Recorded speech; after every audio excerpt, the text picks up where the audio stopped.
Chapter 1981. There's still more than a month before the storm. How do you know?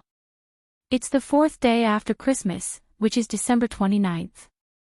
Can the weather forecast predict the weather in a month and a half? Mr. Chin, you're too amateurish. You can't predict the weather, but you can use prophecy. You're a spiritualist. Is that hard to understand? Plus, predicting the weather is just a small matter for a prophecy spiritualist. Chen Zhao felt very awkward. It was like a university professor being accused of being an amateur by a primary school student. However, Lila Gavich's words made Chen Zhao understand. The last chance to find the island would be at the end of the year. The wind and waves would definitely be huge. Should he bring his family? He'd also promised Fei Lai and the kids that he'd bring them on the treasure hunt. The only thing he knew now was how to find the island. However, finding the island seemed to require a special spell that could allow him to transform into a petrel. Of course, Chen Zhao wasn't sure if this was necessary. Just then, there was a knock on the door. "Boss, it's Miss Demi," Portia said. "Mr. Chen, I'm leaving now." "Okay." Chen Zhao took the phone from Portia. "Hello, it's Chen Zhao. Mr. Chen, please come to the military base and meet with your teammates." "Is that necessary?" "They're all elites," Demi said. "Must I go?" "I hope you can come. Don't tell me you've prepared a trap with guns and cannons for me. I'm not that bored." Demi's tone turned cold. "Actually, why don't you just send some people and leave the rest to me?" "Some things can't be explained over the phone," Demi said vaguely. "I'll talk to you in detail when you arrive." "Okay, I'll go now." Chen Zhao left Portia and Zephyra at home while he drove to the military base that Demi had given him. He couldn't find it with GPS, so Demi only gave him a map. For someone like Chen Zhao who had no sense of direction, finding the military base was rather difficult. It was mainly because he couldn't understand the map. Chen Zhao was driving in now. Most of the time, he had to use GPS. He needed directions for every turn. After spending a lot of effort, they finally found the military base. The military base was located in the mountains and was surrounded by rocky valleys. It was very difficult to find. Moreover, he couldn't find this place on the satellite map, so he couldn't use satellite navigation. Demi was the supreme commander of this military base. When Chen Zhao's car reached the entrance of the military base, he was stopped by the sentries. The sentry pointed at the cordon and warning sign at the door and said, "No entry." "I'm looking for someone, Miss Demi." The sentry glanced at Chen Zhao. "Wait." As he spoke, the sentry returned to the sentry post and picked up the phone to dial the internal line. After confirming that Chen Zhao was indeed invited by Demi, she pulled up the railing. Chen Zhao's sports car attracted a lot of attention. Chen Zhao parked the car at the entrance of the headquarters. A few soldiers surrounded him. "Hey, lend me your car." Chen Zhao turned around and gave him the middle finger. "No." The soldiers cursed, but they couldn't do anything to Chen Zhao. After all, they were soldiers, not bandits. While Chen Zhao entered the building, they could only jump into the car to have fun. Chen Zhao knew what was going on behind him, but as long as they didn't destroy his car, he didn't ask.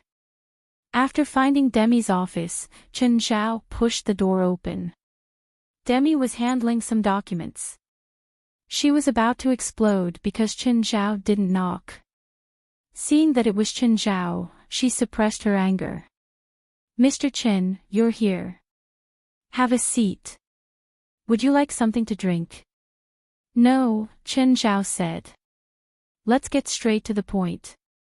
Demi was very careful. She glanced outside and then locked the door from the inside. After returning to her seat, Demi finally said, "First, there's the issue of money. A qualified military operation can't be carried out by just one person. No matter how powerful you are, no matter how high your reward is, it doesn't mean anything. Only appropriate losses and sacrifices can reflect your value, the difficulty of this military operation, and the sense of accomplishment after the final completion. Do you understand what I mean? You don't look like a soldier. You look more like a politician. You speak of the soldiers' deaths so naturally. In the past, just like I thought, I naively believed that only the smallest number of casualties and losses could be considered a successful military operation. However, the facts proved me wrong. The soldiers who carried out the military operation did not receive any merit, and I did not receive any commendations either. This was because the higher-ups believed that our operations were all easy missions. Demi continued, and this operation, including your pay, will cost more than $30 million. What standard do you think the higher-ups will use to measure the value of this operation? Is it the enemy's strength? No, they'll judge based on the number of casualties. Chen Zhao didn't agree with Demi's thinking, but he wouldn't argue.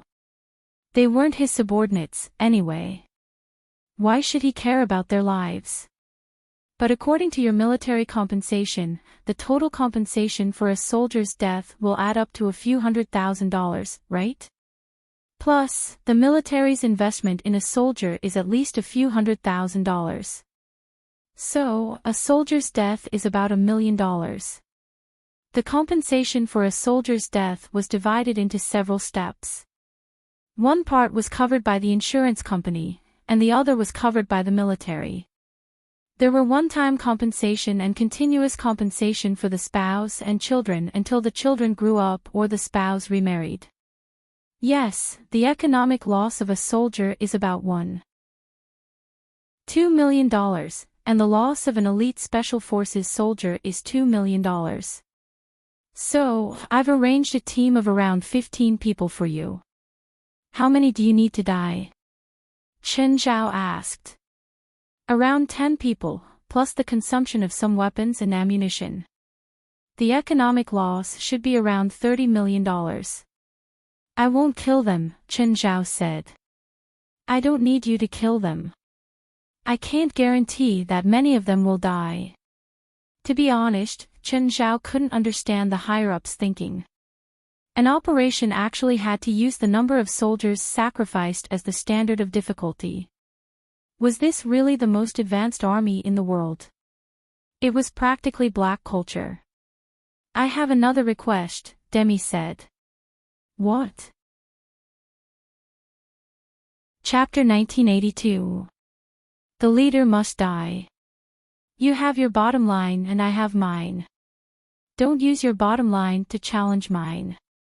All Chen Zhao could do was not come into contact with the soldiers, just like when they were on the Lake Pontchartrain Bridge. Back then, Chen Zhao had watched the monsters and soldiers fight as a bystander. But Chen Zhao wouldn't kill them. After all, they were teammates in name. Under any circumstances, attacking teammates was considered betrayal. If Chen Zhao did not come into contact with them, he would not know their names, personalities, and preferences. He would not develop feelings for them. Humans were strange creatures. A creature with a name and not had a name were two different concepts. For example, if a person gave their pet pig a name, the owner would not be able to tolerate the fate of the pig being eaten. In that case, the owner would not be able to tolerate the fate of the pet pig being eaten. Then, it would be personality and preferences. As the owner understood and had a deeper impression, a real image would be formed. After that, it would be personality and hobbies. With further understanding and a deeper impression, an image of flesh and blood would be established. Then, it would be personality and preferences. As one got to know and have a deeper impression, a real image would be formed. Feelings for other people or things would also develop. If Chen Zhao had feelings for them, even just a little, he wouldn't be able to watch them die. If Chen Zhao developed feelings for them, even a little, it would be difficult for him to watch them die. If the former was a problem of feelings, the latter was a problem of moral bottom line. Betrayal was not allowed or tolerated. This had always been the case. Fine, pretend I didn't say anything, as long as you don't protect him. Just then, the office door was pushed open. It was very forceful. One had to know that Demi had locked the door from the inside. It was clear that the person outside was no longer just pushing. A human-shaped Tyrannosaurus stood outside. It was a man who was thicker and taller than Gaia. "Hey, Demi, I heard that you have a visitor. I'm here to see who it is." The human-shaped Tyrannosaurus turned around and saw Chen Zhao sitting on the chair. He walked over and patted his shoulder. Chen Zhao was not sure if the Tyrannosaurus did it on purpose or not, but it was very forceful. "Are you Demi's boyfriend?" Cough, cough, no. Chen Zhao coughed a few times. He really looked like he was too weak to stand up to the wind. "Ham, he's your teammate." Demi sat on the chair calmly, her expression cold. "Teammates? I don't like strangers joining my team. It'll drag my team down," Ham said. Rather than calling him a teammate, it would be better to call him a companion. "He won't give you any trouble, but of course, he won't listen to any of your orders either. Since he doesn't listen to my orders, why should I let him travel with me?" Ham said unhappily. "Because this is my order, do you understand?" Ham. Demi's attitude was even more unyielding. "No, I don't understand." Ham slammed his palms on Demi's desk, causing it to collapse. Demi pointed the gun at Ham's head. "Answer me. Do you understand?" Ham stared straight at Demi as if he was going to force her to do something. However, Demi was even more determined than him. Her finger was already on the trigger. Ham heaved a sigh of relief. "Fine. You're the commanding officer. Whatever you say." With that, Ham turned around. Glancing at Chen Zhao beside him, he turned to leave. "You want him dead?" Chen Zhao asked. Demi glanced at Ham's departing back. "Do you understand now why I want him dead? Does he have a grudge against you? He was originally the commander here, but after I came, I snatched away the authority that should have belonged to him. Even he became my subordinate." Demi glanced outside. There are still people loyal to him in the base. "So troublesome," Chen Zhao said in annoyance. "Even in the military, there are these kinds of power struggles. Gather here on Monday morning and we'll leave together." "Are we taking a military plane?" "No, we're taking civil aviation," Demi said. "Fine. You all came to Mexico as civilians, Mexicali," the young man said. "Got it." When Chen Zhao went downstairs, he saw Ham standing beside his sports car. "Move. Child." Ham put a hand on Chen Zhao's shoulder. "I hope you can give up on this mission." Chen Zhao turned his head silently and looked at Ham. "Child." He called me child. Do I look that young? Ham narrowed his eyes at Chen Zhao. Chen Zhao smiled at Ham. "You should move." Ham thought for a moment. In the end, he moved back and let Chen Zhao get in. Ham was displeased with Chen Zhao, but this was clearly not the place to fight. But there was still time. As long as he went to Mexico, he had 10,000 ways to prevent Chen Zhao from coming back. Chen Zhao drove away, but he could feel Ham's gaze. It seemed that the tiger would hurt the man if he meant no harm. To Chen Zhao, nothing had changed in the past 2 days. Apart from packing a box of clothes and daily necessities, he didn't prepare anything else. With Zephyr and Portia at home, there was nothing for Chen Zhao to worry about. On Monday morning, Chen Zhao arrived at the airport. Ham and his team were already waiting in the departure lounge. But they weren't waiting for Qinzhao. They weren't planning on waiting for Qinzhao at all. When Qinzhao went to get his ticket, he realized that his ticket had already been taken. Usually, he needed a personal ID to get a ticket, but Qinzhao had it with him. His ticket was still taken. Qinzhao had to use a special method to get into the departure lounge. Qinzhao found Ham. "Where's my ticket?" Qinzhao stood before Ham. He didn't like being harassed and troubled the entire trip. Ham and his teammates all looked at Qinzhao with mocking eyes. "Ticket? Maybe you should ask Miss Demi. I don't know where your ticket is." "Okay, looks like you don't want a peaceful trip. Let's start from boarding." Qinzhao looked at Ham. Qinzhao sat across from Ham. Ham kept looking at Qinzhao with a smile. Qinzhao crossed his feet and also sat there calmly. It was finally boarding time. Suddenly, one of the team members realized that his passport was gone. "Look again. Did you put it in a corner?" "Captain, my passport is gone too." "Damn it, mine is gone too." At this time, Ham touched his pocket. He realized that his passport was gone too. Just then, Qinzhao stood up. "Yo! It's time to board. I should board now." Qinzhao took out a ticket and a few passports from his pocket. "How did our passports end up in his hands?" Chapter 1983. Give us back our passports. Ham roared. Qinzhao put his hand on Ham's shoulder. "Calm down." Qinzhao stuffed the passport back into Ham's shirt pocket. "Of course I'll give it back to you.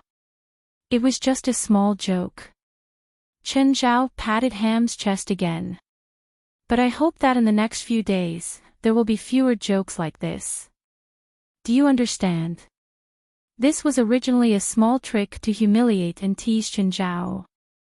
But now, they were being humiliated by Qinzhao.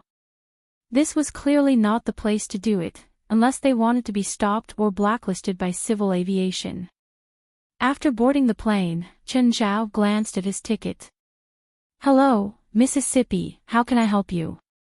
The flight attendant approached Qinzhao with a smile. "I'm not feeling well. I need to upgrade." Qinzhao took out a black card, but he definitely couldn't swipe it on the plane, so he added $2,000 in cash. It was normal to operate in the plane's upgrade cabin, even without a black card. As long as there were empty seats and cash, and the purser handled it, one could upgrade. Of course, there was another possibility. It was because his body needed a better environment. At this time, the flight attendants would upgrade the passenger's cabin for free for the sake of the passenger's health and safety. Qinzhao took out the black card mainly to increase the weight. Sometimes, there weren't enough empty seats and several people requested at the same time. That was when the black card would be effective. In fact, there would usually be passengers requesting upgrade on long-distance flights. This was because the cost of requesting to upgrade after takeoff was different from purchasing a first-class ticket. Some people would only ask for an upgrade after taking off for the sake of convenience. There were also premium members of the airline. If there were empty seats in the premium cabin, they had the right to request upgrade for free. When the flight attendant saw Qinzhao's black card, her smile became even sweeter. In a short time, Qinzhao successfully switched to first class. Ham and the soldiers all looked at Qinzhao in annoyance. Even though it was only an hour and a half, Qinzhao didn't want to stay with them. Los Angeles was less than 600 kilometers from Mecca. Not counting takeoff and landing time, the flight time was less than an hour. The climate in Cali is similar to that of Los Angeles, where the temperature is a little higher by 2 or 3 degrees. They belong to the same climate region, and were the largest cities in Upper and Lower California. Of course, in terms of prosperity and economic size, the two were definitely not on the same level. However, as a tourist city, in order to attract a large number of American tourists, they did a good job in all aspects. When Chen Zhao left the airport, he could smell the dryness in the air. Baja California had a larger desert area, and the temperature here was above 25 degrees all year round. Ham and the others also walked out of the airport. They couldn't compare to Chen Zhao at all. It took them half an hour to get through customs. The black card in Chen Zhao's hand was like a pass. So slow. Chen Zhao pursed his lips. Are all American soldiers so inefficient?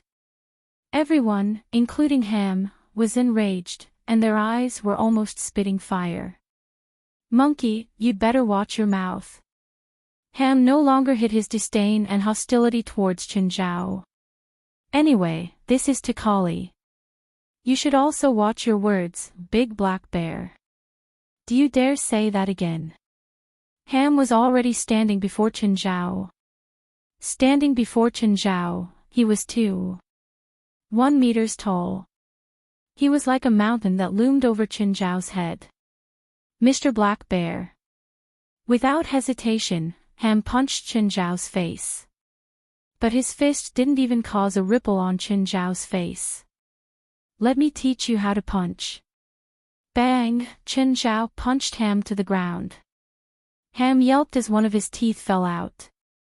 Chen Zhao stood before Ham and loosened the collar of his shirt. Chen Zhao looked at Ham coldly. Before you attack, you better know who your opponent is, idiot. The other soldiers all stared at Chen Zhao with hatred. As long as Ham gave the order, they would attack Chen Zhao without hesitation. Ham stood up again and spat out the blood in his mouth. He stared at Chen Zhao with hatred. Kid, you'll die here. Chen Zhao chuckled. You should focus your energy on this mission, otherwise, you'll definitely die earlier than me. It was an unpleasant encounter from the start. Obviously, this operation wouldn't have any good prospects to look forward to. But after punching Ham, Chen Zhao believed that Ham wouldn't ask for trouble again. Especially after Chen Zhao stayed in the most expensive suite in the hotel. After they stayed in affordable rooms, the dissatisfaction was about to explode. Chen Zhao clearly didn't plan on changing the soldiers' impression of him. He still did what he wanted. He had the best food and accommodation and even showed off in front of the soldiers. In the evening, Chen Zhao went out again. At the entrance of the hotel, a woman walked over. She had bronze skin, wavy long hair, and a perky cleavage. She wore stilettos and looked to be in her early 30s. Hello, you must be Mr. Chin. I'm Ella Gonzalez, the local guide you contacted in the afternoon. Hello. Chen Zhao shook hands with Ella Gonzalez. Mr. Chin, I grew up in Mexicali. I know this place very well. I can even bring you to experience some special services. Ella's words were a bit vague. But I hope that my pay can be higher. Chen Zhao understood what Ella Gonzalez meant. But Chen Zhao still shook his head. Sorry, I don't need those services. I think that 100 a day isn't low.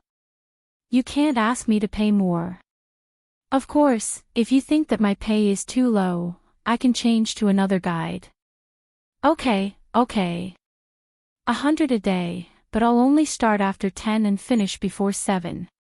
Sure. Chen Zhao nodded. Do you want to start working now? Then do you want to start paying now? Let's go. Bring me to eat the most special local food. 20 minutes later, Ella Gonzalez brought Chen Zhao to a restaurant. Chen Zhao stood before the sign and spaced out for at least 3 minutes. Ms. Ella, are you sure you didn't bring me to the wrong place? Chapter 1984. Chen Zhao and Ella Gonzalez stood in front of a Chinese restaurant. Chen Zhao really wanted to tell her, "Are you fucking kidding me?" But Chen Zhao maintained his rationality. "Ella, do you know where I'm from?" "I know. I'm from China. I want to eat the local delicacies of Macaulay, not Chinese food. If I want to eat, I can make it myself. But Ascali's most famous restaurant is Chinese." Ella Gonzalez shrugged at Chen Zhao. "In fact, the most famous food in Cali is Chinese food. Not eating Chinese food in Mexicali was like going to China's capital and not going to the Great Wall. This Chinese restaurant is really good," Ella Gonzalez emphasized. "Okay, I know it's good." Chen Zhao scratched his head. "Okay, let's go in and try." The waiters in the restaurant were both Chinese and natives. Seeing Chen Zhao and Ella Gonzalez walk in, a Chinese waitress immediately came over. "Sir, miss, hello. What would you like?" "Give me one of your signature dishes," Chen Zhao said in Chinese. The Chinese waitress looked at Chen Zhao and also asked in Chinese, "Are you from China for vacation?" "Sort of," Chen Zhao replied. Chen Zhao could also tell that the waitress wasn't Chinese. She was Chinese herself. There were some differences between Chinese and Chinese. Foreigners might not be able to tell, but Chinese could definitely. The waitress could also tell that Chen Zhao was speaking Chinese, so she spoke to him in Chinese. "Hello, I'm Zhang Yi." "Hello, Chen Zhao. I won't disturb you anymore. I'll go help you with the order." Zhang Yi stopped there. A while later, Zhang Yi brought a plate of white chicken to the table. "Are you free? Let's sit down and talk." Chen Zhao hadn't talked to people in a long time. Zhang Tianyi didn't count. Chen Zhao had never talked to that old bastard seriously. He only felt like talking to a normal person like Zhang Yi. "Sorry, I still have work. Also, I won't disturb you and this beautiful lady." "Okay." Chen Zhao didn't want to force her. For a moment, Chen Zhao really wanted to slam a few $1,000s on the table and tell Zhang Yi, "I'll buy you for 30 minutes. Mr. Chen, what do you think of the smell here?" Ella looked at him expectantly. The taste here couldn't be said to be bad, but it was still different from the taste in China. After all, after Chinese cuisine was exported to other parts of the world, it would be localized to a certain extent. Even in Cali, there was no exception. "Not bad," Chen Zhao replied. "You should eat some too." To be honest, the taste here was much worse than Chen Zhao's own. If he wanted to eat Chinese food, he would rather eat at home. After leaving the restaurant, Zhang Yi chased after him to the entrance. "Mr. Chen, this is the China knot from our restaurant." "Oh, thanks." Chen Zhao took the China knot. "Are you studying here?" Yes. Zhang Yi nodded. "I'm leaving." "Bye," Chen Zhao said. "Goodbye." Chen Zhao and Ella Gonzalez left. Ella Gonzalez was also planning to get off work. "Mr. Chen, I'll come to your hotel at 9:30 tomorrow morning." "Okay, be careful." When Chen Zhao returned to the hotel, he realized that the door to his suite had been opened. The lock was a fingerprint lock. Judging from the lock, it wasn't opened by force. Hotels nowadays all had alarm systems. If a room was forcefully opened, the alarm would be triggered. Chen Zhao entered the room and checked his luggage. His suitcase was also opened. His clothes and daily necessities were scattered everywhere. Almost everything was destroyed. His tablet was lost. Chen Zhao picked up the internal phone and called the hotel customer service. A while later, the customer service manager came. Seeing Chen Zhao's messy suitcase, his heart skipped a beat. Chen Zhao was a black card customer. When he checked into the hotel, he'd already been marked. Now that Chen Zhao's luggage had been robbed, it was a disaster for the hotel. I need to check the surveillance footage, Chen Zhao said calmly. From 5 in the afternoon until I return to the hotel. Of course, no problem. Mr. Chen, do you need to call the police? The manager asked carefully. Not now. The manager brought Chen Zhao to the surveillance room. He said to the guard on duty, get the surveillance footage from the 20th floor immediately, starting from 5 in the afternoon. Seeing the manager's tone and expression, the guard on duty vaguely realized that something had happened. He hurriedly pulled up the footage, but after a while, he suddenly turned his head with a pale face and looked at Chen Zhao and the manager. Manager. The footage isn't recorded, what? It's not recorded. How do you work? Normally, banks or financial institutions kept their surveillance footage for at least 3 months.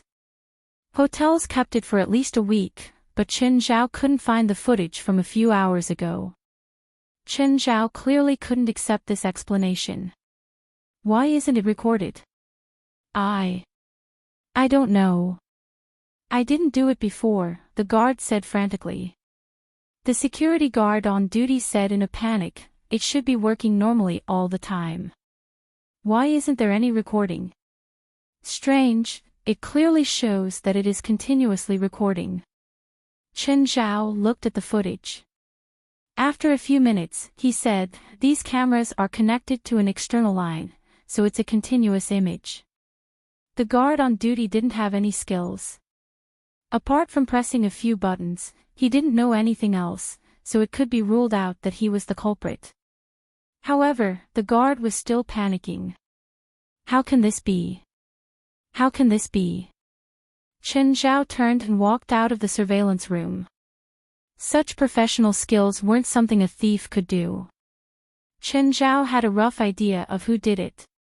He'd found the stolen goods. These people probably thought that Chen Zhao couldn't find any evidence, which was why they were so unrestrained. Chen Zhao knocked on Ham's door. When Ham saw Chen Zhao, his lips curled into a smile. Mr. Chen, did you just come back?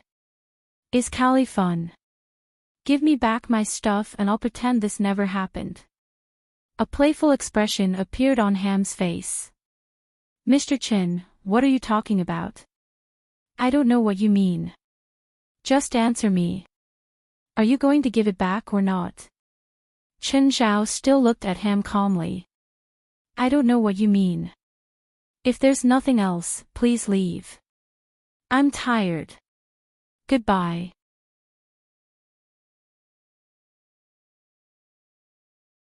Morning, Mr. Chen. Ella Gonzalez entered Chen Zhao's room and saw that he was training. Morning. Chen Zhao wiped his sweat. What's our schedule today? Let's go to the Mercicali Zoo first, then the Mexican-American War Museum. In the afternoon, we can go to the Sicker Casino. I'm not going to the casino. I'm not interested in gambling. You can have some fun and relax, Ella Gonzalez said. No need. Cancel the trip to the casino. Ella felt that it was a pity. After all, she would get a cut of whatever Chen Zhao spent in the casino. Every tour guide in Mercicali had some connection to the casino. Unfortunately, Chen Zhao wasn't interested, so there was nothing she could do. Then let's go to the city park instead. Sure. Chen Zhao and Ella's first stop was the zoo. Mercicali Zoo wasn't a famous zoo, but there were many species. That's the crocodile pond.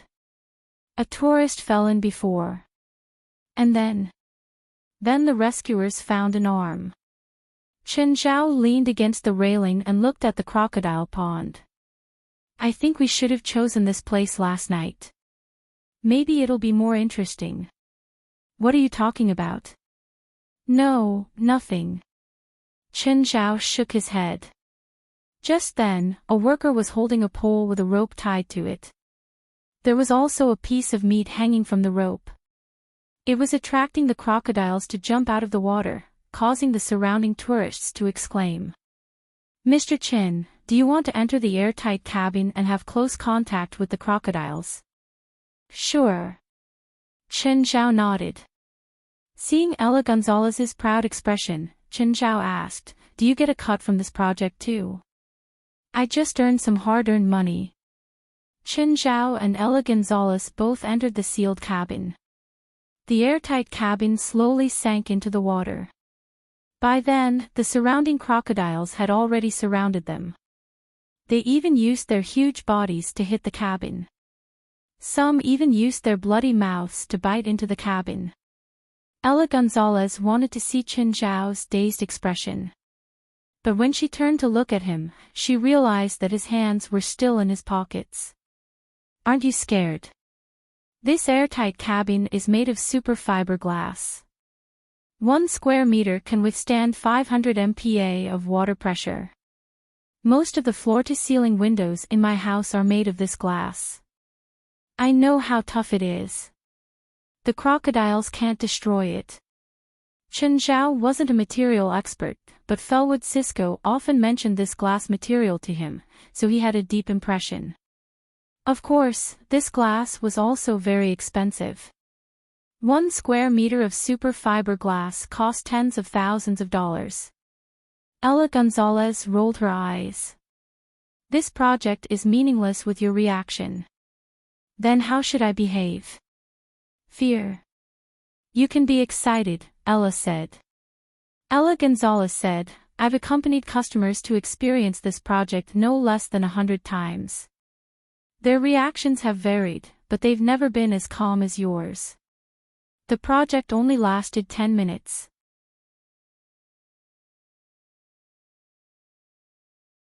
Chapter 1986. Oh, what's the police number in Mexico? Is it also 911? No, it's 066. Mr. Chin, do you want to call the police? What kind of trouble are you in? I can help you contact some local gangs. Maybe they can help. Of course, it's for a fee. No, I just want to know, just in case, Chen Zhao said calmly.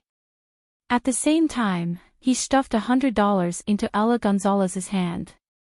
Can you buy an ice cream for me? Okay. No change. No.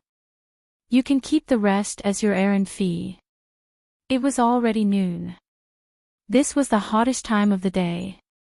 In the desert, the temperature was above 30 degrees. Ham and the others had been buried for half a day. Everyone was dehydrated. Some were even showing signs of heatstroke. They didn't have the energy to talk anymore. They were all on the verge of death. This wasn't a pleasant experience for anyone. Even the harshest test they'd gone through hadn't been this extreme. Just when they thought that they were going to die here, police sirens came from the distance. Soon, the police arrived. A total of 15 people were all rescued. Sir, I want to know how you know I'm here. We received an anonymous call saying that you were buried here, the police said. Do you know who did it? Or do you have any suspects? Everyone fell into silence. Everyone knew who did it. After giving their statements, everyone dragged their tired bodies back to the hotel. When Hem opened the door to his room, he heard a sound in the room. He immediately reached for his gun, but he didn't touch anything. Only then did he remember that his gun wasn't on him. Ham carefully walked in while sticking to the wall. He saw Chen Zhao sitting on the sofa in the room, a book in his hand. When he saw Ham enter, Chen Zhao put down the book with a smile. Hi, Ham. What are you doing in my room? How did you get in? How was your experience today? Chen Zhao smiled at Ham. So it was you Shoal. Chen Zhao stood up. Where's my stuff? Are you willing to return it to me now? Don't even think about it. Is that so? I went to check out Macaulay today. I found out that there is a crocodile pool in Macaulay Zoo. There are hundreds of crocodiles in it. Put my things back before I have dinner. Chen Zhao walked to Ham's side. After all, Crocodile might not give you time to consider. At this moment, Ham felt unprecedentedly humiliated. When Chen Zhao was having dinner, Ham came to the hotel restaurant. Mr. Chen, I think we should talk. Chen Zhao put down his cutlery and looked at Ham and his two subordinates. All right, go ahead. I'm listening. We shouldn't have been enemies, said Ham. You started it from the beginning. Chen Zhao leaned against the chair and crossed his arms. His attitude was very cold. I understand. I made the wrong choice. But at least things haven't reached the worst, right? Chen Zhao maintained the same posture and didn't say anything. Ham tilted his head slightly. His subordinates brought over the lost item. In addition to the tablet, he also took a few more valuable items. For example, the perfume that Chen Zhao usually used for men. Mr. Chen, I came with sincerity to talk to you. Chen Zhao rubbed his brow. I think I know what you mean. Let's stop here. Mr. Chen, I hope that we can cooperate sincerely in this operation. Ham, you know that it's impossible. We don't trust each other at all. Remember to inform me when you act. Chen Zhao said calmly. Are you still going to sit here? You can't afford the restaurant's expenses. Taking a deep breath, Ham turned around and left with his men. Captain, are we just going to give in like this? Daniel asked in a low voice. His tone was filled with resentment. Anyone else wouldn't feel happy after being buried in the desert for half a day. There's still a chance, Ham growled. When we act, we'll all be equipped with our own weapons. Then we'll give him a small surprise. They didn't have enough weapons right now. They needed to contact an arms dealer. All the conversations that they thought were private fell into Chen Zhao's ears. Chen Zhao realized that people who liked to fight for power always liked to test the boundaries of danger. Compared to them, Chen Zhao liked the supernatural organization and West more. He would never do anything to test the waters. West was smarter than all of them. Because West knew that he only needed to test them once. And that was when Chen Zhao left. Of course, Chen Zhao wouldn't do anything. Even if Ham and the others were crazy for death. After returning to his room, Chen Zhao called his family. Then it was Xian Li. Then it was West in the African plains. West, who are you talking to? Someone patted West's shoulder. West turned around and glanced at the tall black man beside him. My boss. I thought you're the boss. I'm just in charge of leading the team. I can't subdue these monsters. Introduce me when I have the chance. You won't like seeing him. West chuckled. There was something else in his gaze when he looked at the black man. Ha! The black man smiled brightly. Terry Boyd, a member that the manager had sent to their team. He was outstanding and an almost all-round sorcerer. He had almost no weaknesses in long-range magic and melee attacks. He wasn't weaker than any member of the organization. In fact, he wasn't even that strong. In every battle, he hadn't displayed his true abilities. To be honest, West was indeed shocked by Terry's abilities in the first few battles. But gradually, West realized some problems. Terry was indeed terrifyingly powerful. But his identity wasn't simple either. Terry Boyd. His surname was the same as the Nature Guardian's. Therefore, West suspected that Terry was the Nature Guardian, the poisonous dragon that had never revealed its true form. West didn't know why Terry Boyle would join their team of his own accord.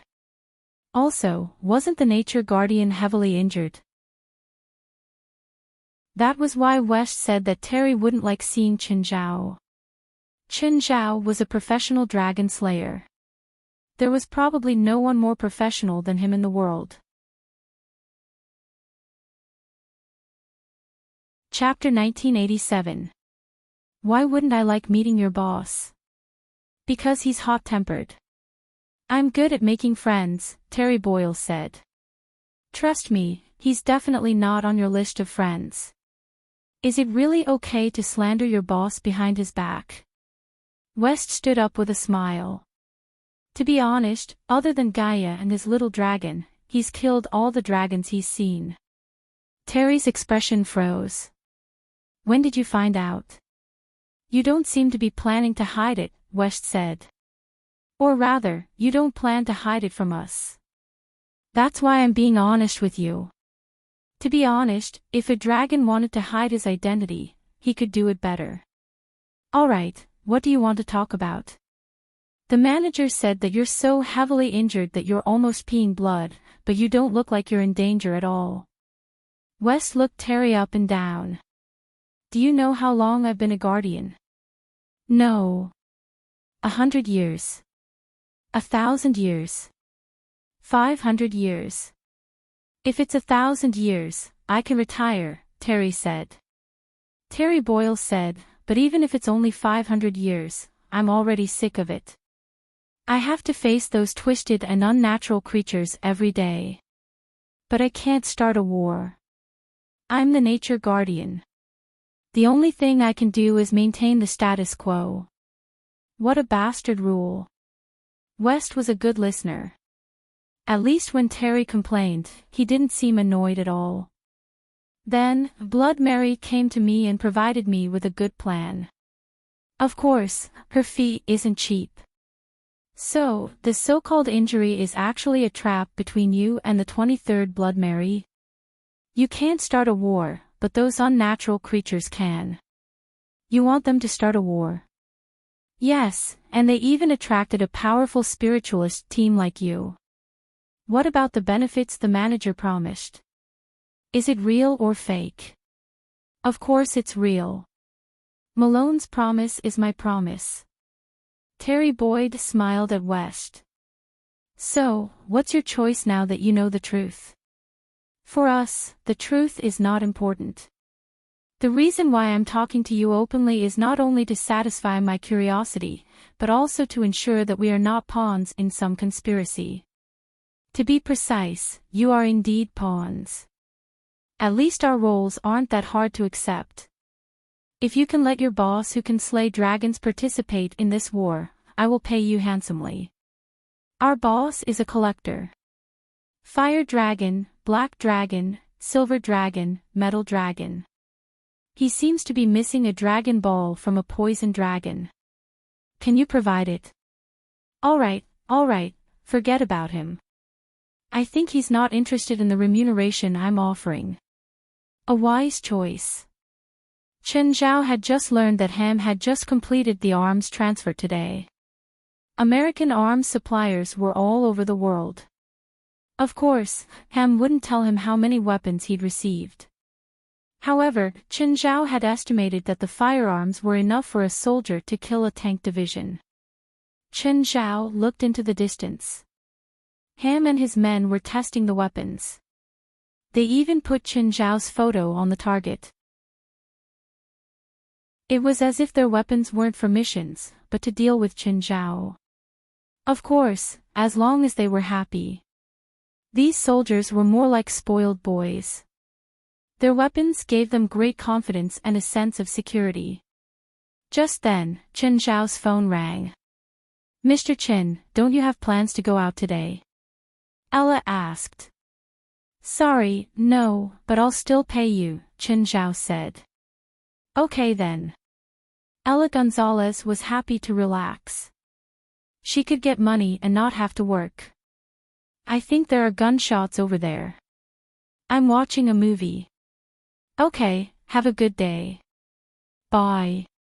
Seeing that Ham and the others were almost done with their weapons testing, Chen Zhao turned to leave. They'd been wasting time in Cali these days, but they weren't idling. Instead, they were waiting for information. Right now, they could only lock onto the location of Sarah's lab within 500 square kilometers. What did this mean? It was about the size of a medium-sized city that could accommodate 3 million people. Finding a laboratory in such a large area, especially one that was hidden underground, was no different from finding a needle in a haystack. Even Chen Zhao couldn't find it unless he was willing to spend a lot of time. But Chen Zhao definitely wouldn't go looking for trouble. As America's backyard, the American intelligence network in Mexico was even more developed than the Mexican government. They'd find clues sooner or later anyway.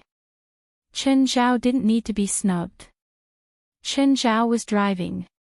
Cali's scenery, urban planning, and layout were quite nice. When he passed by Mexicali University, he happened to see a familiar figure walking out of the school. Zhang Yi had just finished class and was walking out with her textbooks. Chen Zhao parked the car by the roadside. Zhang Yi also saw him. "You're Mr. Chen, right?" "Hello, Miss Zhang. Where are you going?" "I'll drive you." "Thanks, but it's okay. I still need to work." Zhang Yi was clearly wary of Chen Zhao. "It's not close to the restaurant you work at." "I'm not going to the restaurant. I have 3 jobs. I need to rush to a supermarket this afternoon." "Come on," Chen Zhao said, smiling. "I won't eat you."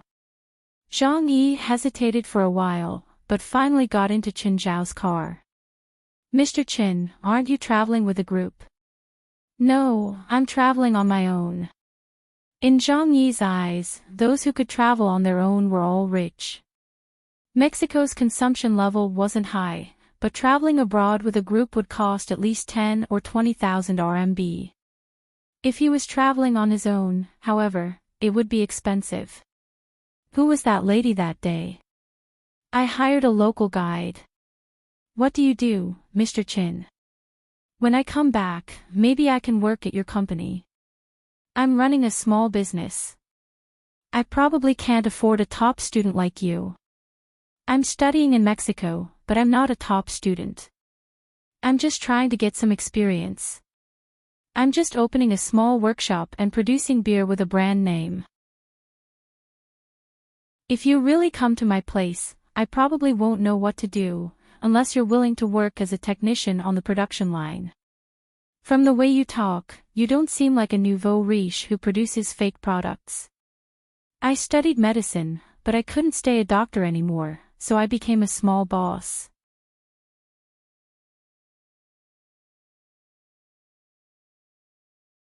After all, there would be 1 or 2 winners of the lottery every episode.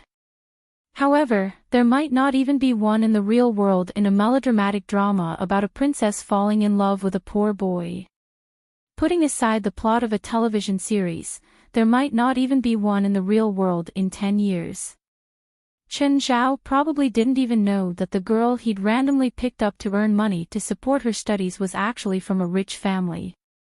Of course, even if he knew, he wouldn't care.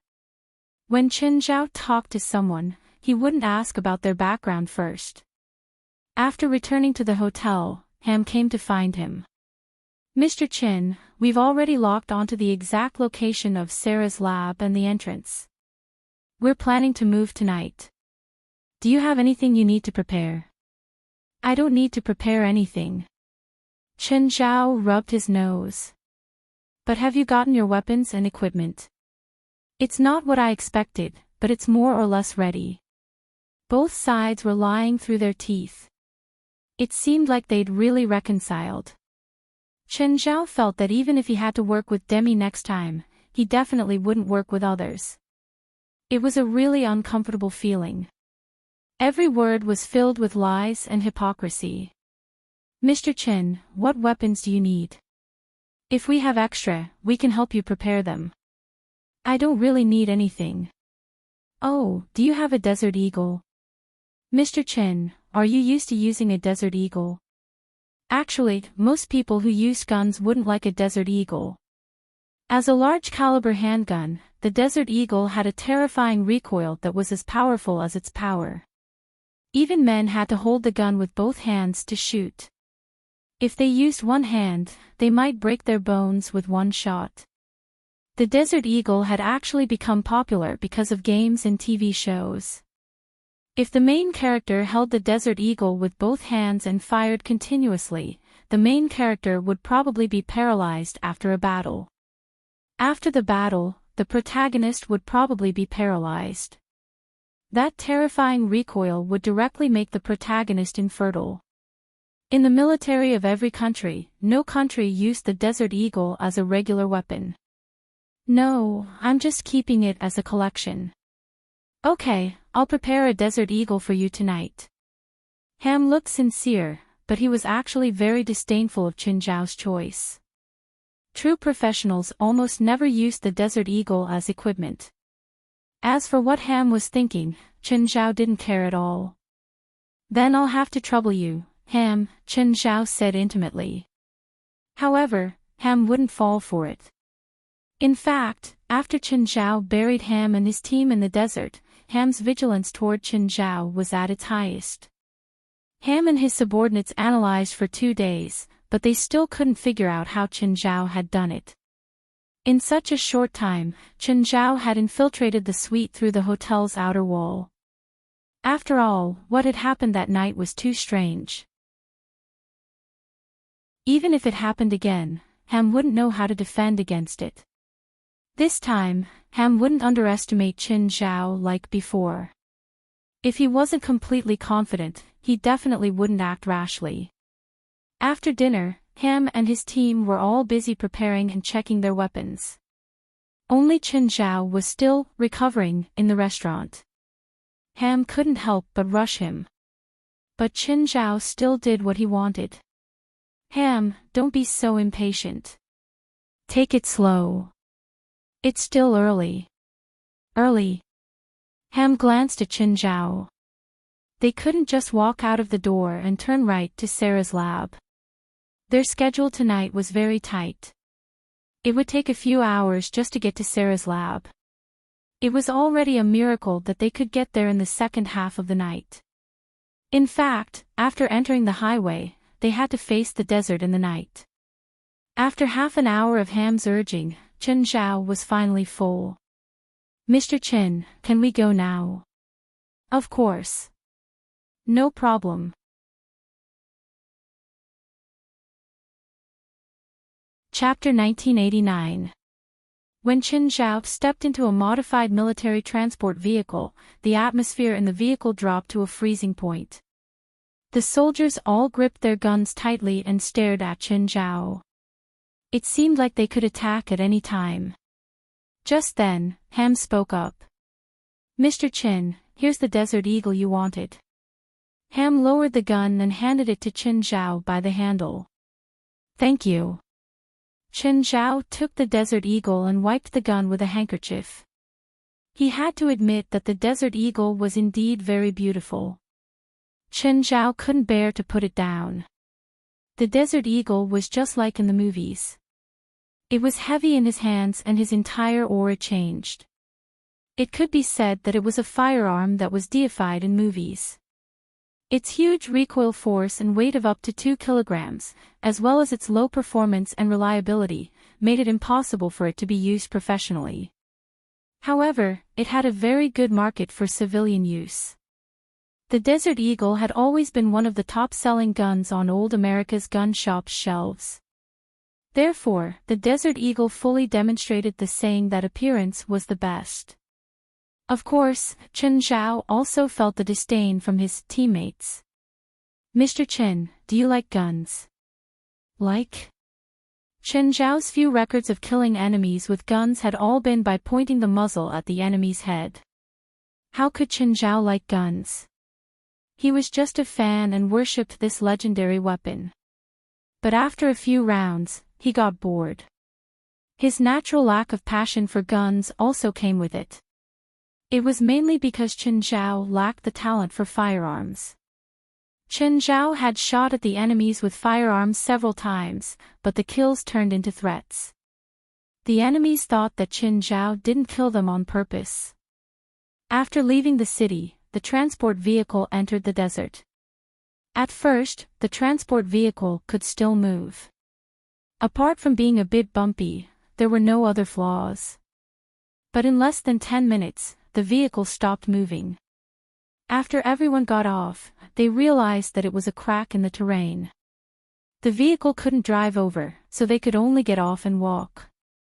It took them quite some time to go around the crack. Actually, both Upper and Lower California weren't desertified. It was mainly because of the rainfall that dried up the land. The geology was mainly rock, black soil, and loess.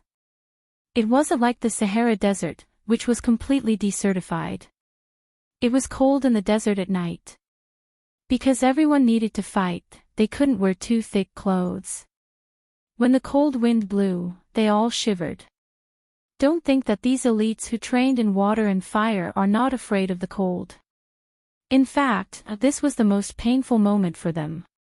This was because they would sweat a lot when they moved forward while carrying a heavy load, and sweat would take away heat at a faster rate, thus consuming even more physical strength. If it was a sub-zero temperature environment, it would not consume so much energy. This was because the low temperature caused the sweat glands in the human body to contract, and the low temperature made it even drier. Therefore, the difference in temperature was not that great. It was just like what the Chinese often said about the fighting nation, running around naked in an environment that was more than -10 degrees Celsius. In fact, in southern China, when the temperature was 5 or 6 degrees above zero, the humidity would increase by 10%, and the temperature difference would decrease by 10 degrees. Therefore, the temperature of -10 degrees Celsius in the fighting nation was actually similar to the temperature of a few degrees Celsius in the south of Huaxia. Of course, this was also the time to show off their stamina. After replenishing some nutritional water, they resumed their journey. Ham had been observing Chen Zhao in secret. When everyone else rested, Chen Zhao rested too. While everyone was replenishing their stamina, he was also replenishing his stamina. But without a doubt, Chen Zhao was carrying almost zero weight. It was a completely different experience from them. All of them were heavily armed. The guns and ammunition on them added up to more than 40 kilograms. Therefore, if a battle happened, Chen Zhao would definitely have an advantage in terms of stamina. Of course, Chen Zhao had almost no equipment, so his firepower was definitely not as good as the fully armed soldiers. Ham evaluated in his heart. To be honest, they had known each other for a few days. However, he had never seen Chen Zhao fight seriously. The incident at the airport could only be considered a small conflict. It was far from fighting. But Ham knew that Chen Zhao was an expert hired by Demi at a high price. Ham did not have access to the base's budget, so he did not know how high Chen Zhao's price was. But Demi would definitely not hire a beggar to make up the numbers.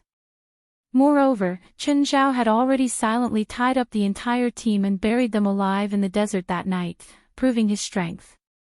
He also believed that Chen Zhao did not carry weapons not because he was careless or arrogant. He was probably the type that was better at close-range combat.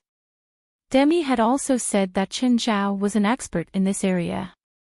Ham really wanted to see what kind of expert Chen Zhao was. But there were no battles or ambushes along the way. Their biggest enemy was only stamina. They found the entrance according to the intelligence. This is the wall. Where's the entrance?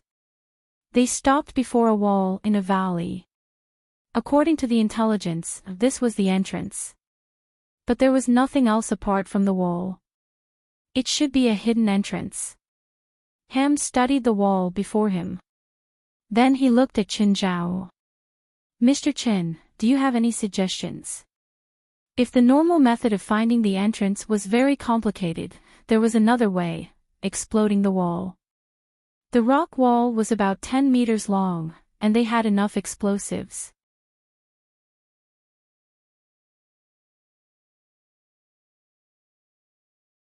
Chapter 1990. After that, the engineer-soldier took out a high-temperature cutter and cut a hole with a diameter of 50 centimeters on the metal door. "Okay. You can come over now." The soldier gestured at Ham and the others. Everyone carefully groped their way through the metal door. Inside was a long and narrow passage. There were many circular holes on the walls on both sides of the passage. It looked like the drainage holes of a sewer. There were at least 100 circular holes on both sides of the passage. Ham gave another tactical command, and there were people on guard everywhere. Ham glanced at Chen Zhao in the end. Chen Zhao kept his hands in his pockets, looking like he was taking a leisurely stroll. "Mr. Chen, we're already inside the enemy's building. Shouldn't you be on guard? I have my own plans. You don't have to worry." Ham's expression didn't change, but he had already sentenced Chen Zhao to death in his mind. Suddenly, a crashing sound came from the circular tunnel. The circular tunnel was like a microphone. It could gather sound. Therefore, everyone heard it very clearly. Ham shone a searchlight into the tunnel. It seemed to be a black wave. But when he looked closer, the wave seemed to be solid. Squeak, squeak, squeak, the closer they got, the more obvious the sound became. That black wave wasn't liquid at all. It was simply countless rats. "Let's go, let's go." Ham's face turned pale with fright as he quickly ordered. At the same time, he threw a grenade into the tunnel. Everyone ran forward desperately. There was a loud sound behind them and an explosion shot out from the tunnel. There were also some roasted rats. But one grenade clearly couldn't kill all the rats. Soon, the rats in the tunnel surged out like a tide. Denzel switched to a flamethrower. "You take the rear," Ham ordered. Without any hesitation, Denzel switched his weapon as he ran. In 10 seconds, he finished switching. Then, he stopped and turned. Whoosh, the flamethrower was very effective against rats. It was like one man holding the pass against 10,000 enemies. Even if the rats charged through the flames, they would turn into fire rats. After a few more steps, there was no sound. Denzel fired the flamethrower and retreated. The rats weren't stupid. At least, they were much smarter than regular rats. They no longer charged blindly into the sea of fire. Instead, they circled around the flames and broke through from the walls or ceilings where the temperature was lower. It did not take long for Denzel to become too busy. Rats were trying to break out of the encirclement from the left, right and the ceiling. The rats pounced on Denzel's body. In the beginning, there were only 1 or 2 rats. They did not even tear through Denzel's combat uniform. Yet, they were filled with a wild aura. When Denzel swatted the rats off his body, more of them would jump on him. Damn bastard. Denzel had been pinching the mouse. He noticed that there was a spore on the mouse's body. But the old man didn't have time to think. His neck was bitten. Denzel was in so much pain that he almost dropped the flamethrower. By then, half of Denzel's body had been covered by the rats. The rats were biting and tearing at Denzel furiously. Denzel took 2 steps forward. However, his body felt so heavy that he could not even stand steadily. At this time, even more rats were pouncing on him. Rumble, with a loud bang, the huge impact and the leaking fuel ignited the tunnel. The rats' path forward was completely blocked. Ham's face was green. They had just started and he had already lost a subordinate. A few rats passed through the flames and continued charging at the group. Chen Zhao picked up a rat. Although it had been caught, it was still as ferocious as before. Chen Zhao observed the rat. It was larger than a regular rat and there was a spore in its abdomen. Chen Zhao was familiar with these spores. Is this what we're dealing with? Ham stomped on a rat, disgust written all over his face. "This is just the appetizer," Chen Zhao said calmly. At the same time, he removed the spores on the rat. He picked up the spores with his fingertip. These spores will parasitize most creatures, including humans. I hope you won't be parasitized by them. They will directly invade the host's brain and turn your body into a monster. The spores wriggled on Chen Zhao's fingertip. Thin tentacles grew out of the spores, as if they wanted to drill into Chen Zhao's skin and root in. Everyone felt their scalps go numb.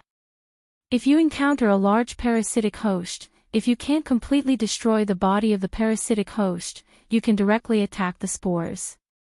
Destroying the spores is equivalent to directly killing them. Of course, some monsters have more than one parasitic spores on their bodies, maybe more, and the spores will hide in some hidden places. Ham stared at Chen Zhao. "Mr. Chen, you look very familiar." "Of course. I've encountered this before." "Are there any techniques to deal with these monsters?" "There are no other techniques. The only thing you can rely on is powerful firepower." Chen Zhao shrugged. "Also, if you encounter some dust-filled areas, don't go in. These spores can only survive in a type of dust with paralyzing toxins before they have a host. We encountered them. Mr. Chen, do you want to separate from us?" Ham stared at Chen Zhao. Chen Zhao glanced at Ham and then at the soldiers behind him. "From the moment we entered here, at least one of you has pointed a gun at me whether we walk or run, so I think it's better for us to split up. Otherwise, we might have to fight before the mission is completed. Am I right, Mr. Major?" Ham's eyes sparkled. Chen Zhao seemed to be very experienced in dealing with the monsters here. The current situation was unclear, so Chen Zhao following the team was undoubtedly the best choice. However, they were like fire and water and knew each other very well. Ham already regretted his rash decision earlier. Now, the two sides were like fire and water. Chen Zhao's words made their relationship even clearer. There was no need to hide anymore. Just then, a soldier suddenly raised his light machine gun and pointed at Chen Zhao. "If you want to leave, leave your life behind." The soldier clearly hated Chen Zhao to the max. Ham raised an eyebrow. He didn't think that his subordinate would attack without his orders. Attacking now was undoubtedly the most unwise choice. But he couldn't stop his subordinate from taking revenge. Suddenly, Chen Zhao flicked his finger. The spores on his finger shot into the soldier's mouth. Cough, cough, the soldier clutched his neck and coughed violently. The spores are very fast. He'll mutate soon. Good luck. Chen Zhao turned around and left calmly. "Mike, how are you?" Ham hurriedly helped Mike up. "I feel terrible. There's something in my stomach." Mike tore at his clothes.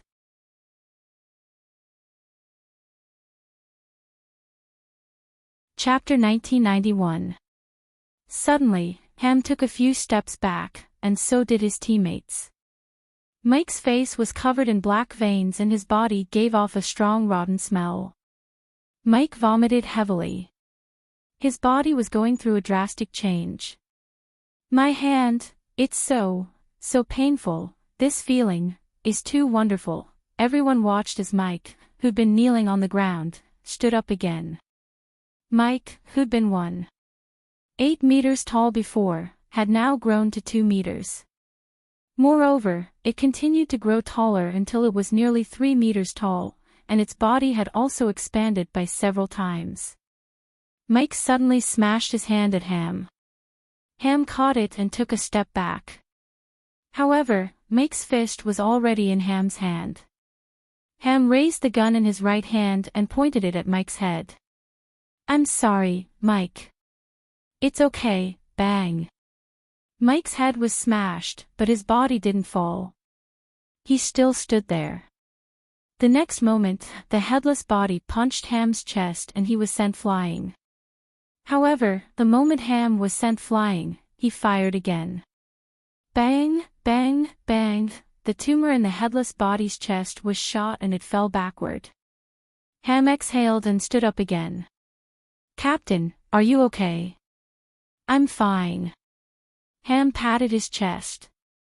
"He's so strong." "Captain, you're more like a monster." Ham looked into the depths of the tunnel. Chen Zhao had already disappeared. "Let's go. If we meet that person again, he'll be our enemy." Ham finally made up his mind. No matter how they tried to fix their relationship now, they couldn't turn enemies into friends anymore. They would only be enemies. The team walked forward for a while. Finally, it wasn't a straight path anymore. This was an underground garden built with unknown materials. The interior ceiling of the garden was spherical, and the whole structure was composed of pieces of reflective panels. The top of the garden was a high-heat light source system used to simulate the spectrum and brightness of sunlight. Then, the reflective panels would reflect the strong light onto the plants below. There was also an automatic spraying system that would spray every few minutes. There were many purple flowers in the garden. They were tender and beautiful. Most of them had fists and bloomed brilliantly.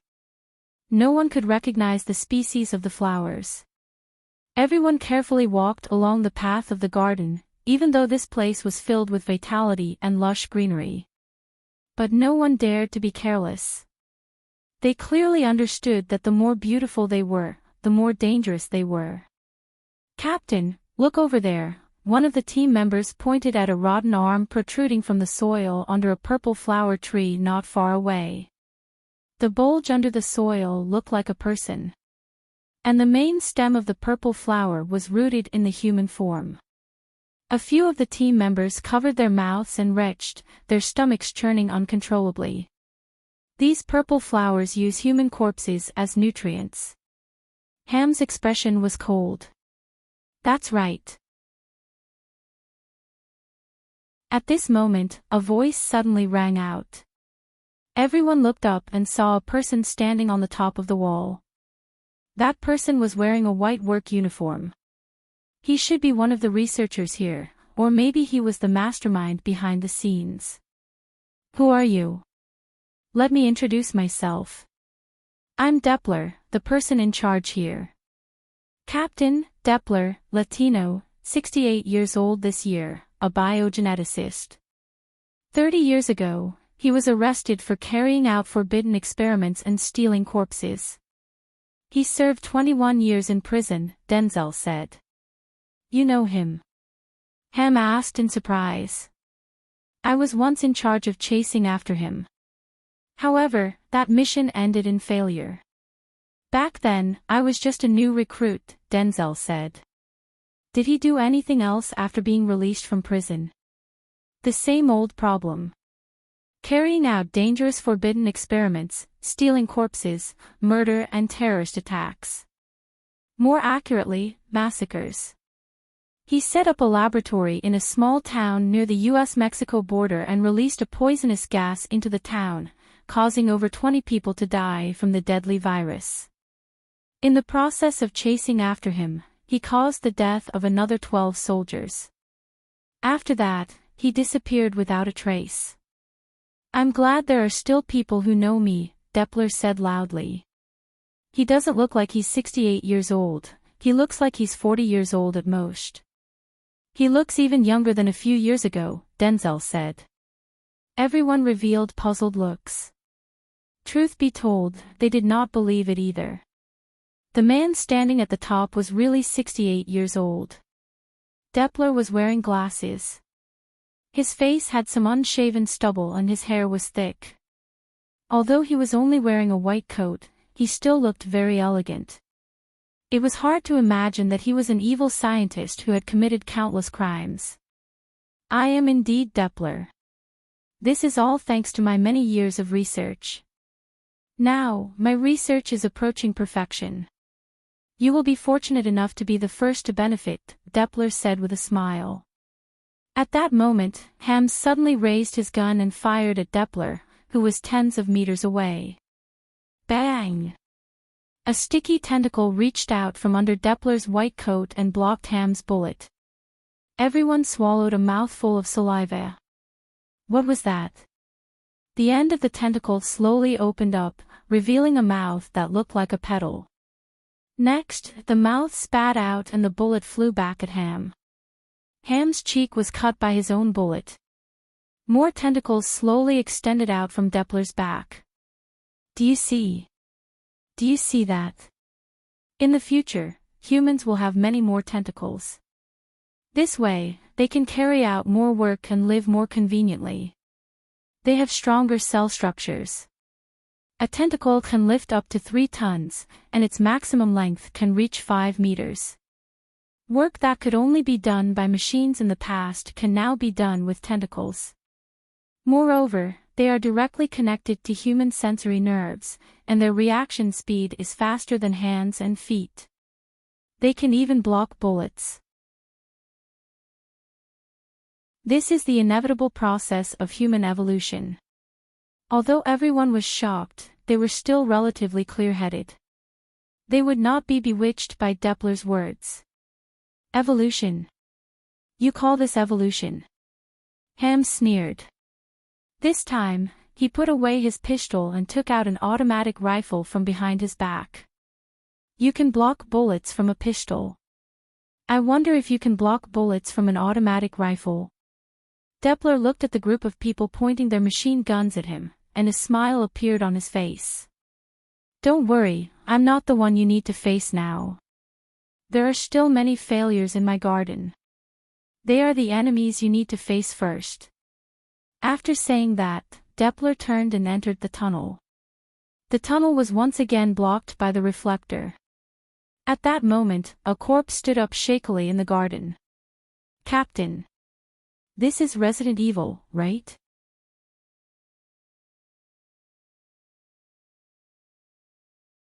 Chapter 1992. The corpses were covered by the roots of the purple flowers. Some corpses were on their bodies, while others had purple flowers on their heads or backs. It seemed that the roots had given them the power to stand up again. Everyone switched to flamethrowers. The situation didn't look good, but Ham was unusually calm. The moment the flamethrower was fired, all the corpses were engulfed. But the flames died out faster than expected. At this time, the living corpses did not fall. Their broken bodies seemed to be flowing with red flames. The flowers on their bodies turned from purple to red. A corpse suddenly opened its mouth and spat out flames at everyone. Damn! Everyone dodged. They absorbed energy and changed their element through it. Chen Zhao looked at the corpses in the garden quietly. They were more agile and active than before. It was probably because they could only photosynthesize after absorbing ultraviolet. Therefore, the flowers didn't give the corpses enough vitality, which was why they were weak. Then, Ham and the others thought they were smart and used flames to attack the flowers and corpses. This made the corpses even harder to deal with. Of course, if it were Chen Zhao, he would probably do the same. After all, plants were restrained by flames. Normal people would think this way. But Chen Zhao also noticed that some corpses and symbiotic flowers were still burned. This meant that the upper limit of their energy absorption wasn't high. Chen Zhao caught a corpse and realized that the upper limit was indeed very low. This was understandable. Their bodies were already broken and couldn't absorb too much energy. They also couldn't be preserved for long. But the relationship between the host and the parasite was quite special. First, the symbiotic flower lived in the host's body. When it grew to a certain stage, it would give energy back to the host. This pattern could be maintained until the corpses were completely decayed. The symbiotic flower probably secreted some substance that could slow down the process. However, the decay was still an irreversible process. The symbiotic flower would lose its host sooner or later. Just then, Chen Zhao heard a pained shriek. A soldier was pounced on by a corpse and then burned to death by the fire it spat. But Ham quickly stabilized the situation. It had to be said that Ham's personal ability and command skills were more than a level higher than the other soldiers. Apart from being caught off guard at the beginning, they didn't give them too much trouble. Even if the zombies were faster and more agile, even if they had the ability to breathe fire. Even though their numbers far outnumbered the soldiers. However, in the face of well-trained soldiers and excellent equipment, they still couldn't pose much of a threat. Soon, all the living corpses in the garden were cleared. Ham and the others were still on guard as they carefully walked down the aisle. Who knew if a few more living corpses would rise from the soil? Everyone let out a long sigh of relief after passing through the passage. Be careful, no one knows what else is here. But at that moment, the ground beneath their feet suddenly collapsed. Everyone slid down the trap beneath their feet. Puff! Puff! Everyone fell onto a sandy ground. Fortunately, there was sand below them. Otherwise, this fall would have made them lose their fighting strength. Ham and the others got up and looked at everyone. Are you all okay? I'm fine. I'm fine. Everyone got up and began to observe their surroundings. However, they found themselves in a field the size of a football field, and the bottom was covered with fine sand. It was surrounded by a wall, and there were many seats on the high platform behind the wall. It was like a coliseum down there. On the seats beside it, there were more than 10 researchers in white coats sitting or standing. In the field. Unless the people in the center used a sniper rifle, they wouldn't be able to attack the researchers. Captain, what should we do now? Just then, the sand in the distance suddenly rose up. Something's in the sand. Ham's expression changed. The thing under the sand was rapidly approaching them. However, the weapons in their hands couldn't penetrate the sand at all, let alone attack the thing under the ground. Just as the sand was flying in front of everyone, a huge mouth drilled out of the sand and bit down on one of the soldiers.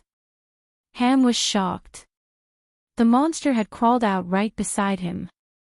If the monster did not choose his teammates but chose him instead, he would have become its food.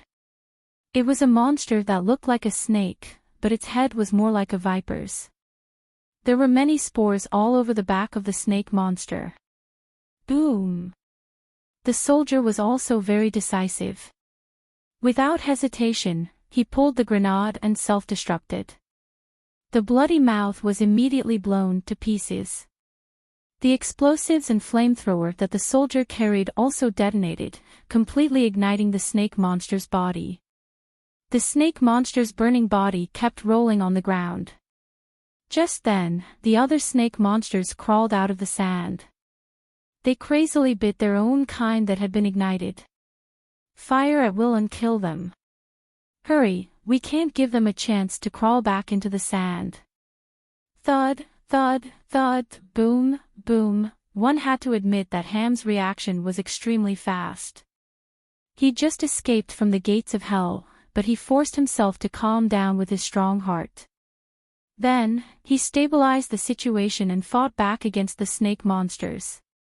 When the snake-shaped monsters were attacked by Ham and the others, some of them charged towards them. Others wanted to crawl back into the ground. The researchers in the audience were taking notes. Chen Zhao was also wearing a white coat and sitting on the other side. Looking at the battle, these snake-like monsters' greatest advantage was hiding in the sand. Once they left the sand, they were much less of a threat. One had to admit that Ham's ability to seize opportunities was too strong. In such a short and dangerous situation, he could actually grasp the snake monster's weakness and his own advantage. Who's that guy sitting opposite? I've never seen him before. Is he new? The lab hasn't had any newcomers in the past 3 months. Because of the Colosseum, the researchers could not see Qin Zhao's face clearly. Forget it. Let's continue recording data. After being parasitized by the evolution spores, these vipers' bodies become huge, but their intelligence drops significantly. That's normal. Some creatures' intelligence increases after being parasitized, but their bodies don't change much. This means that the evolution spores redistribute the body's functions and energy. Divine King of the Nine Heavens.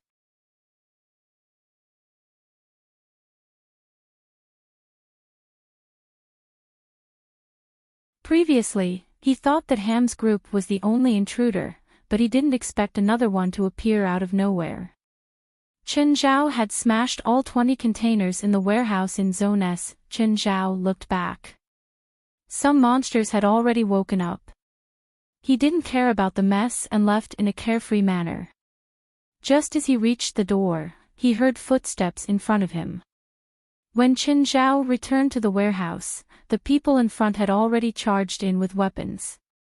But they didn't see Chen Zhao. Instead, a monster charged toward them. What's happening outside? The researchers in the Colosseum heard the intense gunshots outside. They couldn't help but look back. Ella Gonzalez was wearing a headset. Her colleagues' voices could be heard through it. Ella Gonzalez's expression changed drastically. Oh no, let's go.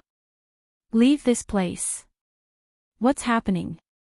All the monsters in Zone S have been released. Everyone's expression changed drastically. No one cared about the battle in the Colosseum anymore. Everyone hurried to escape. But as soon as they reached the exit, they were blocked by a half-human, half-snake monster. This monster was obviously designed to imitate the Medusa of Greek mythology. However, her size and appearance were more twisted and she didn't have the ability to turn into stone. There were dozens of finger-thick snakes on her head. She grabbed a researcher and tore at his flesh crazily. This way was blocked. Ella Gonzalez and the other reacted quickly and turned back to the audience. They planned to escape through the other tunnel. Just then, they heard their colleagues' screams. Ella Gonzalez looked back and saw that Medusa had already charged out of the tunnel. Seeing that Medusa had already caught up to them, Ella Gonzalez pushed her colleagues back and he fell to the ground. When Ella Gonzalez ran over, she heard her colleagues' pitiful cries. Medusa bit the researcher a few times, then turned her gaze to Ella Gonzalez. But just then, Medusa saw the sand below. Ham and his team members were in a fierce battle with a few mutated giant wolves. Medusa immediately changed direction and jumped down from the audience, pouncing at a wolf. Her tail was thick and powerful, instantly strangling a giant wolf to death. The other giant wolves all changed their targets and attacked Medusa. What's going on? Ham and the others were dumbfounded. Wasn't this monster that looked like Medusa in cahoots with those giant wolves? Captain, what's going on? I don't know. Let them kill each other. Let's go. Ham looked around and saw that there was a sealed entrance at the edge of the Colosseum. Everyone carefully retreated. But Medusa and the wolves clearly had no time to care about Ham and the others. Ham and the others used a bomb to blow open the sealed entrance. After a few steps, they saw corpses everywhere. Most of the corpses were badly mutilated from being bitten by something. What the hell is going on?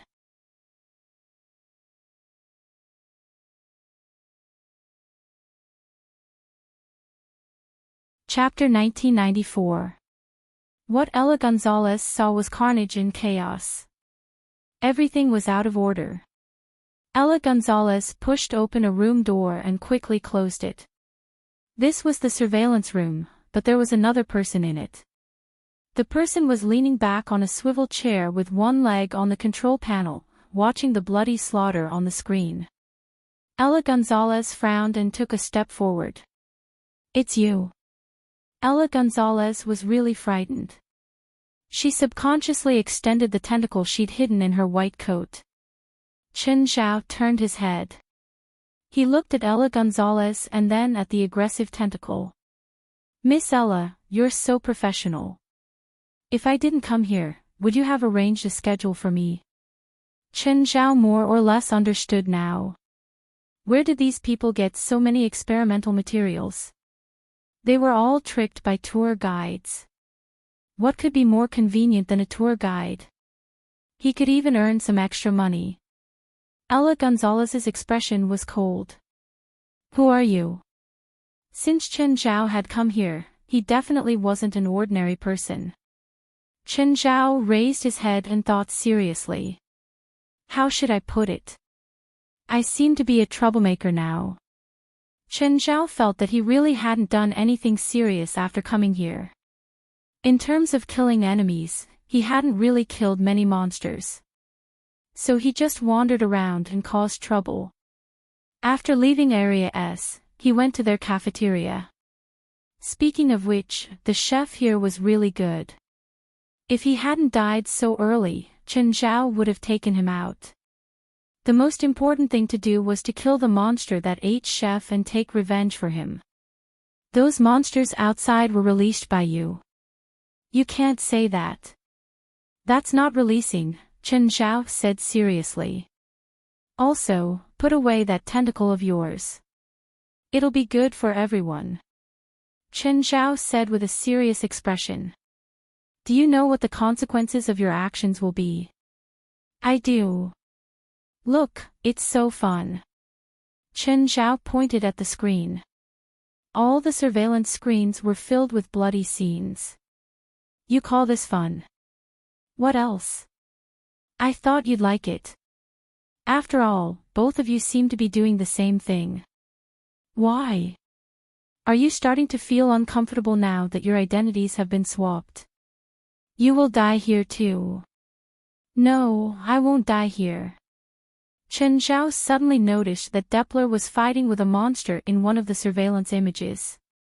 Is that Doppler your boss? He looks really strong. All the monsters in Area S were sent in by him, Ella Gonzalez said. Although the monster fighting Doppler couldn't be recognized in its original form, it could speak the human language in authentic American English. There was a deep entanglement between the two. If it was made into an American TV series, it would have at least 5 seasons. The monster used to be a researcher called Felsic. According to them, he was a colleague of Doppler and had the same interests and ambitions. Even their personalities were about the same. In any case, they were the kind of people who were not liked and had done many illegal things. Later, Doppler went to prison and stayed there obediently for 21 years. When he came out, he realized that his research had been taken by this like-minded person. However, Doppler endured the humiliation and acted like nothing had happened. He became Felsic's assistant. He also took away Felsic's research and power bit by bit. Of course, the final reason for the conflict was that Felsic's experiment on himself had failed. Doppler finally activated his early preparations. Because Felsic had lost his human form, his subordinates who had been on his side completely switched sides. Felsic was also a waste product, soaked in formalin and anesthetics for several years. When the two met, it was like old and new hatred, like firewood meeting fire. As they fought, they criticized each other's various bad deeds. In conclusion, there were no good people on either side. Both sides were evenly matched. Neither could do anything to the other. Felsic, it's not good for either of us to keep fighting like this. How about we both take a step back? I'll give you freedom and let you leave. Doppler, do you think I'm stupid? If I leave now, I'll be sent directly to the zoo. Why don't you and I temporarily put aside our grudges and suppress this riot together? You can also continue to stay here. This place belongs to me. It belongs to me. Felsic raged. Saying this now is meaningless. I promise that as long as we suppress this riot, you can be the adjutant here. Your power will be second only to mine. Felsic's brain was racing. While he was considering the pros and cons, he was also considering whether Depler would keep his promise. "I know what you're worried about." Depler saw that face Siki seemed to be moved, and immediately pressed on. "Ever since I lost you, my research has become more and more difficult to progress. Only now do I understand that we are the best partners in research. If I want to continue my research, you and I are both indispensable." Felsik obviously wouldn't believe Depler's words so easily. He'd already been tricked once, and that time, he'd lost everything. This time, he wouldn't be tricked so easily. Think about our ambitions in university. Think about our ideals. Think about our pursuits. No one understands you better than I do. Similarly, no one understands me better than you do. Depler continued, and you can't return to normal society like this. You can't do it now. Even if you really could kill me, where could you go? You won't be able to control this research base. One had to admit that Depler's words did make sense. But Depler's personality still made him retreat. "Hey, hey." At that moment, the loudspeaker above their heads rang out. "If you two want to fight, then fight properly. Don't shoot your mouths off." Think about it. Someone who treats you like trash and soaks you in formalin, why would he share power with you? After the riot, do you really think he'll let you go? Even if he accepts you, will the researchers in this research base accept you? Maybe you'll just return to the lab and become their lab rat. Your only chance now is to kill the person in front of you. Kill everyone here. Damn you. Depler gritted his teeth. "Who are you?" Felsik asked loudly, confused. "I'm the one who released you from the container. I'm here to save you."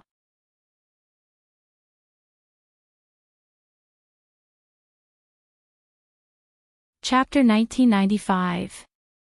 I hate being ordered around and dominated by others. Fei Si-chi gritted his teeth, and a creaking sound came out of his mouth.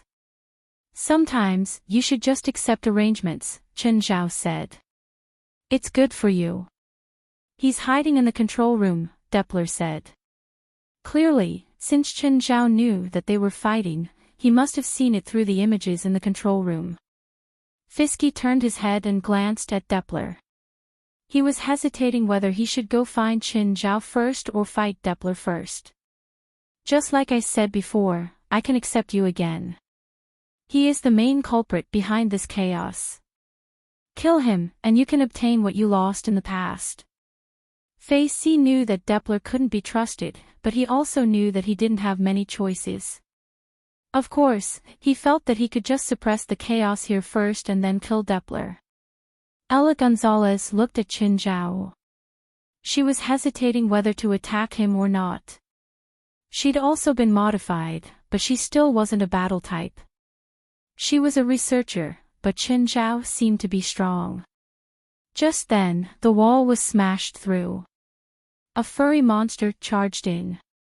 It had the fangs of a crocodile, the compound eyes of a dragonfly, the body of a bear, and the claws of a wolf. Chen Zhao jumped lightly and landed on the monster's head. Then he jumped down to the hole in the wall. "Ms. Ella, play with it slowly. I'm leaving now." Ella Gonzalez's face paled in fear. He looked at the monster that was pieced together in front of him. Test subject number 12 was nicknamed the Beast. But Beast was a very special test subject. The other test subjects were either modified or mutated. On the other hand, wild beasts were truly pieced together. It used the genes of various beasts to create parts or organs of beast and then pieced them together. Finally, through the parasitism of evolutionary spores, the monster was activated. It had the racial advantages of various creatures. Some species had hidden talents. For example, the power of an ant was hidden in its body. It could be said that it was one of the most dangerous test subjects. Ella Gonzalez had seen Beast a few times, but it was always through the container.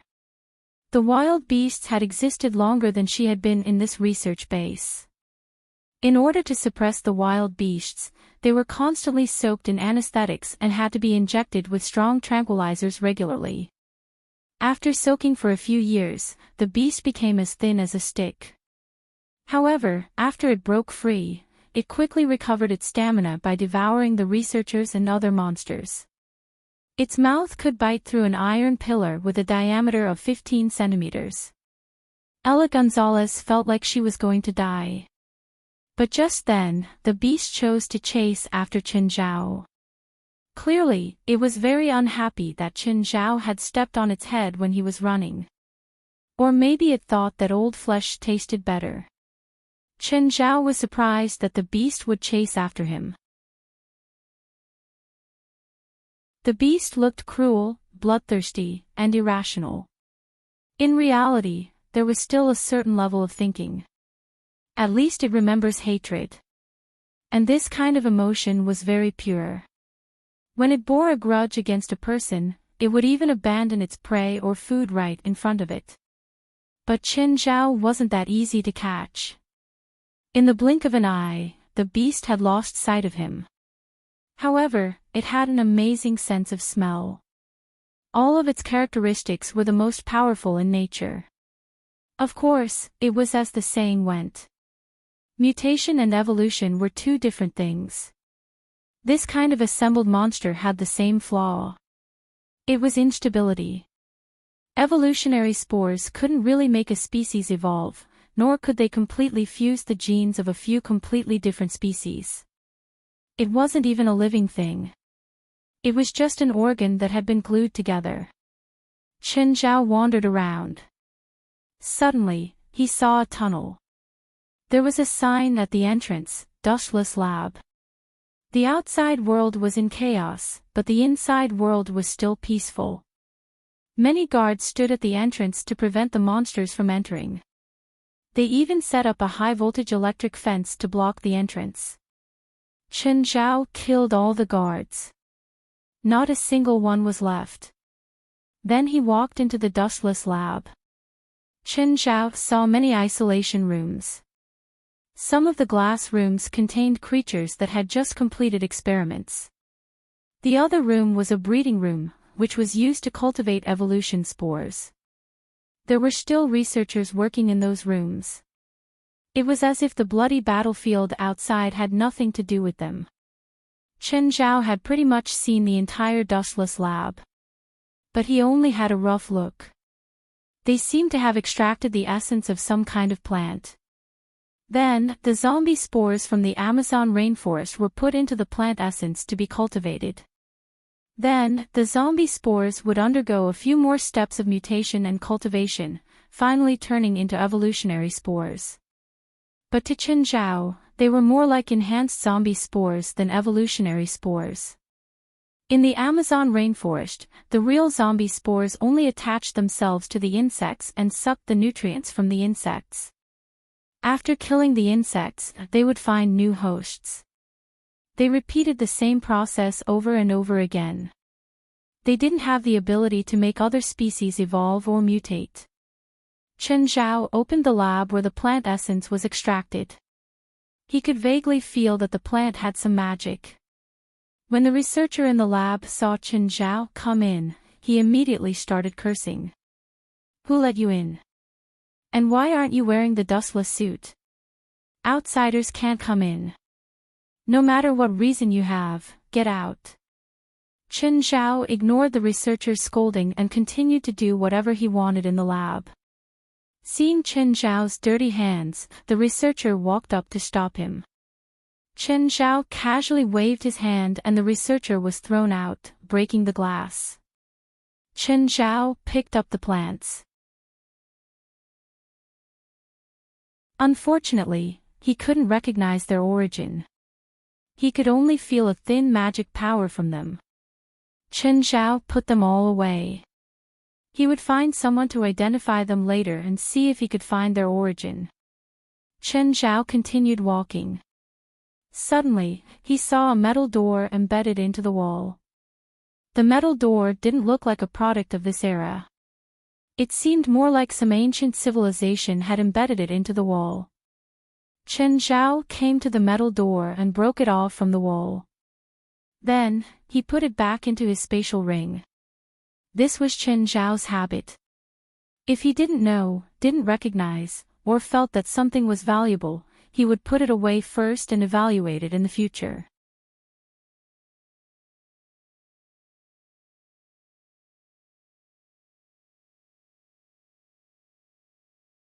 Some monsters were very cunning and very good at using the terrain to launch sneak attacks. All they regretted now was that they had not brought military-grade explosives. A laboratory of this scale could only be destroyed by military-grade explosives, as well as everything else in here. At this moment, all the speakers in the entire laboratory rang out at the same time. Warning, the self-destruct device has been activated and will detonate within an hour. All personnel, please evacuate immediately. What? How could this be? Is this red button a self-destruct device? Chen Zhao rubbed his chin. That saves me a lot of trouble. Chen Zhao was suddenly in a good mood. A self-destruct device had clearly solved a lot of problems. However, Chen Zhao believed that not everyone would die in the explosion.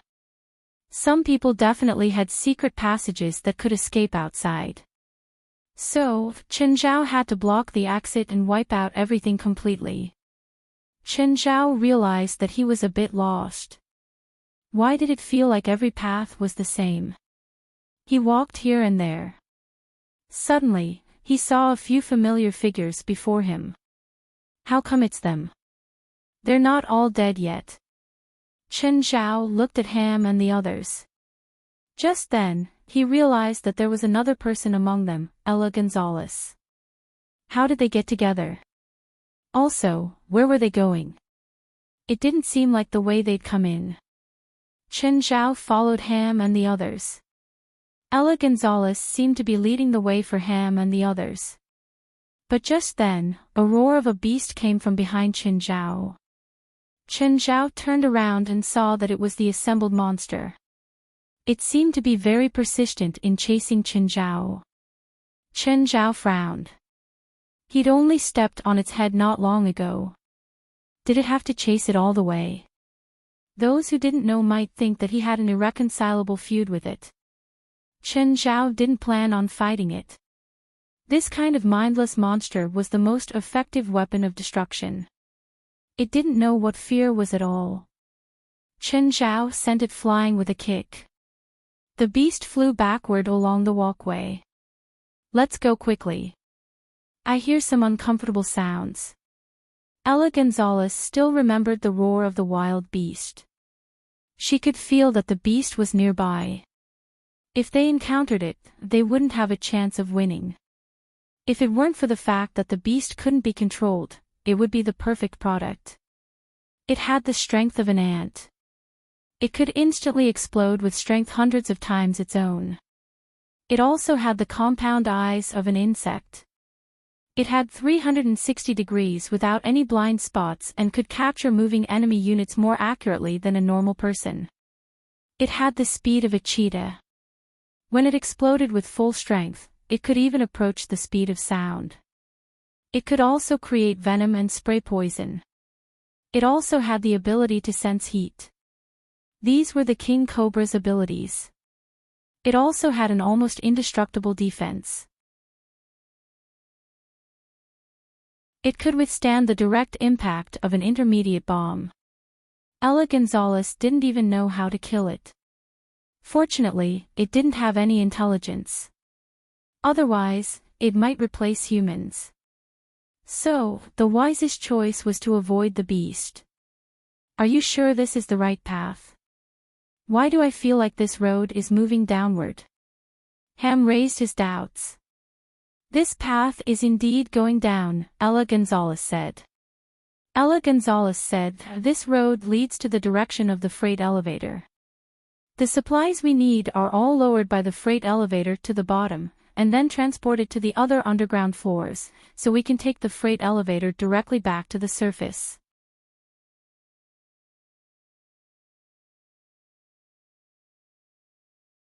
Chapter 1997. When they reached the cargo landing area, it had also become a battlefield. Because it was responsible for the cargo, there was a lot of space. But it was also occupied by monsters. And they were constantly fighting here. And Ella Gonzalez was not the first person to think of this route. Many of the lab staff had thought of this escape route. That was why almost all the people who were still alive came here. There were also some monsters who were rational and wanted to escape as well. Between monsters and monsters, between monsters and humans, between humans and humans, they were all constantly killing each other. The ground was already covered in sticky blood, and broken limbs were everywhere. A small monster less than a third the size of an adult suddenly flashed and appeared in front of Ham. Ham subconsciously lifted his leg to send it flying. But the small monster was surprisingly agile. Its figure flashed again, and it dodged Ham's kick. At the same time, it jumped on Ham's body and clawed at Ham's face. Ah! Ham's face was left with a shocking claw mark that ran across his entire face. Ham reached out to grab the small monster and squeezed it hard. The small monster was crushed to death. Actually, if the humans could trust and cooperate with each other, they would have a chance to escape. Although the cargo elevator could not take everyone up at once, it could still be divided into several trips. As long as they killed all the monsters in the way, they could completely escape this underground base that was about to be destroyed in batches. But now, no one trusted anyone. The monsters were even more irrational. If they united, they would definitely be the strongest. But their irrationality was reflected in that they did not distinguish between friend and foe, or rather, they did not think that there were creatures present who could be their companions. They saw everything as enemies, and they did not know how to escape. Of course, they were not completely irrational. They still knew hatred. They could vaguely remember the cruel things that some of them had done to them. Rather than killing, it would be more accurate to say that they were venting. Ella Gonzalez's expression was solemn. Let's kill our way over there. The elevator is there. The elevator stopped at the bottom, but from the elevator to the outside, there were battles and messy corpses everywhere. It was not that no one had tried to get into the elevator first. But before the elevator could rise, they were killed. The elevator door could not close or rise because of the corpses. Suddenly, a piece of sticky flesh fell from above, blocking the way of Ham and the others. And this piece of flesh seemed to be alive, wriggling and merging with the surrounding flesh and corpses. What's this? Test subject number 5, flesh embryo, Ella Gonzalez said. Ella Gonzalez said, the original plan was to create a perfect life by fusing all kinds of genes. However, there was an accident during the experiment, and the perfect life was not born. After cultivating the first flesh and blood, it began to devour all living things and flesh, turning them into a part of its own body. Even the few experimenters present were devoured. Does it have any weaknesses? Does it have any? Ella Gonzalez said, in that experiment, Doppler used electric shocks to make it consume its flesh and blood. In the end, it was only the size of a fist, and then it was sealed in the warehouse in Zone S. I didn't expect it to become so big in this chaos. They did have taser guns, but the power of the taser guns was obviously not enough to pose a threat to the huge flesh in front of them. Can't flames do? It's effective, but not very effective, Ella Gonzalez said. Ella Gonzalez said, almost all the experimental bodies in the laboratory have been tested and modified to withstand high temperatures. The flesh embryo completely blocked the elevator entrance. It was also very aloof and did not take the initiative to attack others. It was more interested in the corpses and flesh all over the ground. Of course, just because it was not aggressive didn't mean it was harmless. If anyone accidentally came into contact with the flesh embryo would directly turn that person into a part of itself. Suddenly, one of the entrances to the cargo center was smashed open. The beast's body flew out of the entrance and smashed into the flesh embryo. The flesh embryo immediately wanted to devour the beast. But the beast reacted very quickly. In an instant, it shattered the sticky flesh and blood on the embryo, carving out a bloody path and regaining freedom. But the beast also instantly hated the flesh embryo. It attacked the flesh embryo in a frenzy. The flesh embryo wriggled and stretched out a hand made of flesh and blood, smashing towards the beast. But the beast managed to block the attack. The wild beast's berserk strength was able to easily block the palm made of flesh that was even larger than its body. It was rare for Doppler and fish to work together. They were both very powerful. Normal people or monsters weren't their match at all. Chen Zhao sat on the platform, enjoying the chaos. Suddenly, a voice rang in Chen Zhao's ears. "You look very relaxed." Chen Zhao turned his head and realized that it was a feline, but it was standing. It was taller than a human, but its limbs and habits looked more like a human's. "Were you originally human?" Chen Zhao looked at the tall feline curiously. "I'm not sure. I'm a combination of human and cat genes. I also inherited their memories." With that, the feline flashed its claws. "But my hatred for this place is the same. Your enemies are all down there." "I'm not from here," Chen Zhao said. "I'll give you an apple and we won't fight, okay? You're wearing the same clothes as them. Would you believe me if I told you that the white coat isn't mine?" "No." The feline shook its head. "I'm doing this for your own good. You can't beat me." Bang! Suddenly, a bullet shot toward Chen Zhao from the center of the battlefield. Chen Zhao tilted his head slightly and dodged the bullet. Then, he looked at the center of the battlefield. Ham's expression was serious as he stared at Chen Zhao coldly. The guy really wasn't dead. Come to think of it, this guy was so strong, it was reasonable for him to be able to survive until now. It's him. He's not dead. Ella Gonzalez was also shocked by the fact that Chen Zhao was still alive. When she saw the beast chasing Chen Zhao earlier, she thought that he was dead for sure. She didn't expect Chen Zhao to still be fine. He was even watching everything as a bystander. Just then, the feline also attacked Chen Zhao. Chen Zhao dodged the attack and casually threw a punch. But the feline also dodged the attack. Its 4 claws clung to the wall and it stared down at Chen Zhao.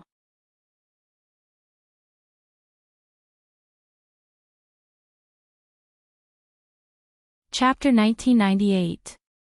Speed. This werewolf had a speed that could make people despair. Therefore, it was also one of the sealed test subjects in the warehouse in Zone S, test number 3, Lightning. Lightning was originally the pet cat of one of the test subjects, but its owner had cruelly killed it. Then, its organs and genes were extracted and fused with its owner. Right now, Lightning couldn't tell if it was the owner or the pet. The two minds fused but didn't become one. The two thoughts clashed violently, causing it to lose control. The werewolf attacked Chen Zhao again. Chen Zhao dodged again and counterattacked the werewolf at the same time. The two went back and forth. Neither touched the water. Their speed was already so fast that it made people's hair stand on end. Ham and the others widened their eyes and stared at Chen Zhao in disbelief. Especially Ella Gonzalez. She didn't expect Chen Zhao to be so strong. She knew the werewolf's strength better than anyone else. The werewolf's extreme speed had already surpassed normal creatures. It was the only one among all the test subjects in the base. Even wild beasts couldn't match the werewolf's speed. Wild beasts had high attributes in all aspects, but their speed wasn't the strongest. The workat, on the other hand, was like lightning and could reach a shocking Mach 4. But now, there was actually someone who could fight with the workat in such a dazzling manner. It wasn't accurate to say it was dazzling, because the others couldn't even see their movements clearly. Only when the two of them paused for a split second would they appear for a brief moment. To be honest, even Chen Zhao found it unbelievable. The werekat's stamina and fitness weren't very strong. Even if Chen Zhao stood still and the werekat attacked him with full force, it would only be the werekat that would be injured. But with such a fitness, it could actually produce such explosive speed. Chen Zhao was indeed shocked. This required extreme coordination of the body and extreme coordination of the joints. On a larger scale, humans' various functions couldn't reach the limits of living creatures, but humans were the species with the most potential on Earth. Most species on Earth were like this too. If a species reached the extreme in a certain ability, it meant that the distribution of energy in its body would be out of balance. As expected, the werekat slowed down after a while. Felines had never been patient. The werekat's stamina was dropping rapidly. However, when the werekat realized that it could no longer maintain its super speed, it immediately slowed down and retreated to a safe distance. Chen Zhao and the werekat fought for more than a minute.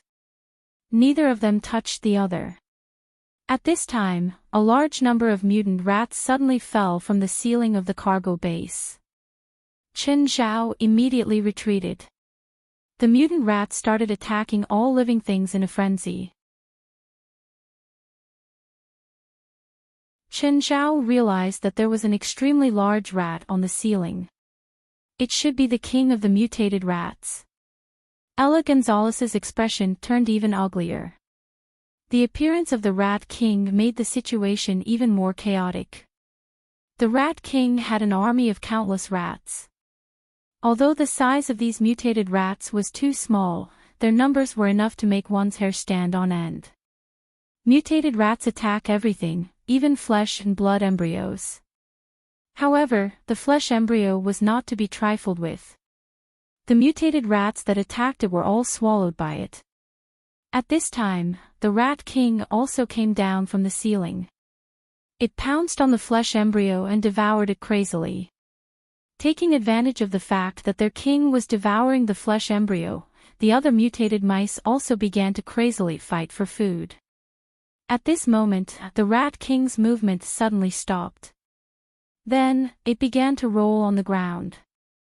Something in its body seemed to be about to break out. In fact, this was also a battle between two experimental bodies, the Rat King and the flesh embryo. One was digesting the flesh embryo, while the other was trying to assimilate the Rat King's body from within. Now, it was a matter of who killed the other first. While the Rat King was rolling on the ground, the other monsters were not idle either. The beasts went up and killed the Rat King directly. The werekat abandoned Chen Zhao and rushed to the Rat King's body. She needed to replenish her energy. After the Rat King died, a part of its body was eaten by the other experimental bodies. The flesh embryo pounced to the Rat King's body and assimilated it from within. Just then, the flesh embryo withered like a fungus, as if something was causing it to quickly die. Depler, who was still fighting, shuddered. He turned to look at the flesh embryo. Depler's expression was very complicated. Excited or happy? Or afraid? The flesh embryo wasn't dying. Its essence was being absorbed from within. The originally withered skin began to harden, like an irregularly shaped egg. Depler was excited because the results of his original designs and experiments were finally being realized at this moment. But the bigger problem was that there were no limits to the flesh and blood embryos. It could not be controlled. Attack it, destroy it, Ella Gonzalez shouted nervously. Don't let it hatch. Ham and the others also realized that the egg was nurturing some terrifying creature. They started to fire at the egg without any regard for energy consumption. Thud, thud, Thud, boom, boom, boom. Suddenly, a red figure charged out of the egg and pounced on a soldier. Ham immediately turned his gun to aim at the red figure, but before he could shoot, the red figure's tail had already swept him away. The red figure bit the soldier to death with one bite, then the neck. He died instantly. At this time, everyone finally saw the red figure clearly. It was a humanoid creature that was about 5 meters tall, and its entire body was red. Its body was covered in hard scales and a pair of horns grew from its head. Its face protruded outwards, especially its mouth. It was filled with sharp, thin teeth that were very sharp and hard. The length and structure of its limbs were very similar to humans, but humans definitely did not have sharp claws. The red creature's claws had a metallic luster and its eyes were dark red. This is my perfect creation, a truly perfect creation. I shall name you Perfect Scarlet. Depler stared at the red creature with glowing eyes. It was even more perfect than he'd expected. The streamlined yet extremely strong body, the perfect combination of strength and speed. He wanted to tell the world that this was his masterpiece. He could not wait to announce the creature's name, Perfect Scarlet. Chen Zhao tilted his head and looked at the Perfect Scarlet that had a new name. Was this a fucking demon? Chen Zhao suspected that Depler had added some demon-related cells or organs and then revived the demon.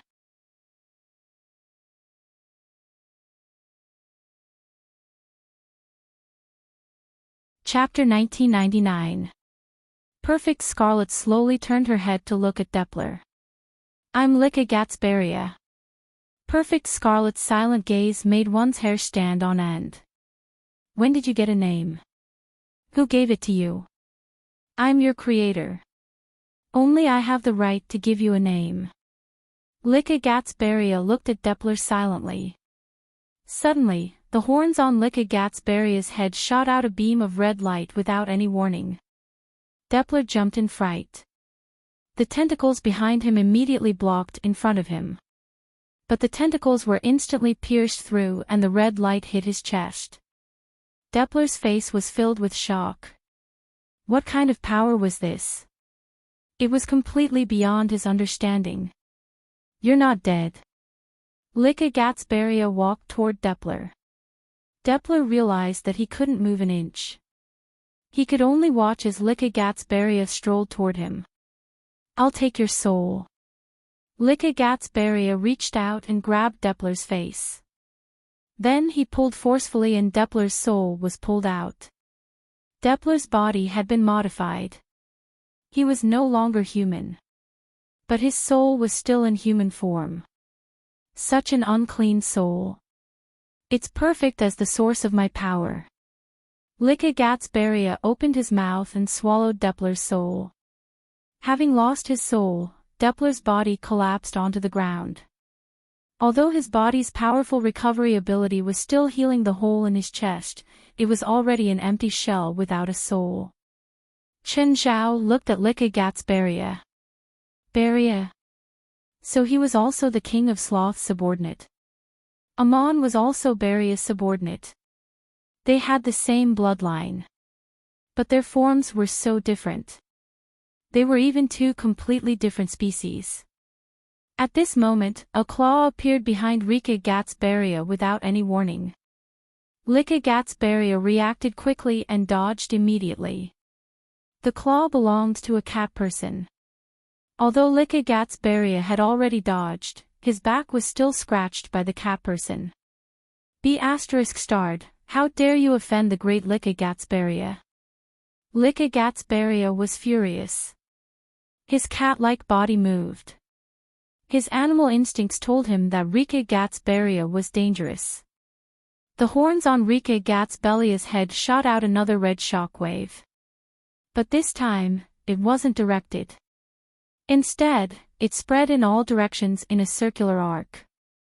The werewolf was immediately hit by Lika Gatsbaria's red shockwave. Instantly, the cat-human felt as if her body had been filled with lead, and she couldn't move at all. Chen Zhao was also affected by the red shockwave. Instantly, he felt like he couldn't move. However, the feeling was very good and short-lived. It reminded him of when he fought against the Black Dragon in the Tower of Trials. Black Dragon had a similar move. Through the suppression of Dragon's might, he could temporarily immobilize Chen Zhao. Gatsberia's red shockwave was very similar to the Black Dragon's ability. But in terms of effectiveness, it wasn't as powerful as the Black Dragon. This was understandable. Gatsberia wasn't as powerful as the Black Dragon. Gatsberia had already grabbed the werecat's neck while she was frozen. Damned bastard, go to hell. The werecat, who had been fighting fiercely with Chen Zhao earlier, was instantly strangled to death by Gatsberia. The werecat's greatest strength was its speed. Once its speed was restricted, it would lose everything. Just as Gatsberia finished off the werecat, a huge force attacked him from behind. It was an attack from a beast. The beast's terrifying strength sent Gatsberia flying. Be it humans or experimentals, they all felt a great threat from Gatsberia. Therefore, at this time, they actually joined forces without any discussion. Ham and the others attacked Gatsberia, who had been sent flying. Bullets and bombs rained down on Gatsberia. Everyone and the experimentals sensed it. If they didn't kill Gatsberia, they would be the ones to die. But to Gatsberia, the power of the bullets and bombs was only a tickle. No, don't you have stronger weapons? Ella Gonzalez said anxiously. These weapons can't hurt this monster at all. Bang! As soon as Ella Gonzalez finished speaking, a red light pierced through her. Ella Gonzalez fell to the ground, vomiting blood in large mouthfuls. Gatsberia stood in the rain of bullets, his expression extremely arrogant. You should show enough respect when facing someone more powerful than you. Just then, the beast attacked again. Its heavy claws slapped at Gatsberia. Gatsberia also raised his arm to block the attack. But he was still not as strong as the beast. Under the beast's continuous attacks, he was forced to retreat. Gatsberia immediately changed his strategy and avoided fighting the beast head-on. Every time the beast attacked, Gatsberia would use a red shockwave. The beast was a real beast. It didn't know how to dodge at all. After being hit by the shockwave, the beast would pause for a few seconds. Then, Gatsberia would use these seconds to counterattack the beast. Soon, the beast, who had been at an advantage, became passive in the blink of an eye. It was covered in wounds. Chen Zhao realized that Gatsberia couldn't keep releasing the red shockwave. The others didn't notice, but Chen Zhao did. Every time, Gatsberia would release it for around a minute. Also, after each release, his attacks would be much weaker. Let's go. Let these monsters keep fighting. Ella Gonzalez didn't want to waste any more time here. She was seriously injured. Although her vitality was stronger than normal people's, she wasn't immortal. She needed to find a place to heal. This was definitely not a good place to do so. Ham and the others didn't want to keep fighting either. Right now, everyone's attention was on Gatsberia. This was a good chance for them to escape. Everyone boarded the freight elevator. Just as the doors were about to close, Fei Siki jumped in. Suddenly, the atmosphere in the elevator became tense again. I won't stop you, Fei Siki said. Don't stop me either. Everyone exchanged glances and reluctantly agreed to Fei Siki's request. Although Fei Siki was in monster form, he could still communicate with them. Now, no one wanted to fight. They just wanted to escape.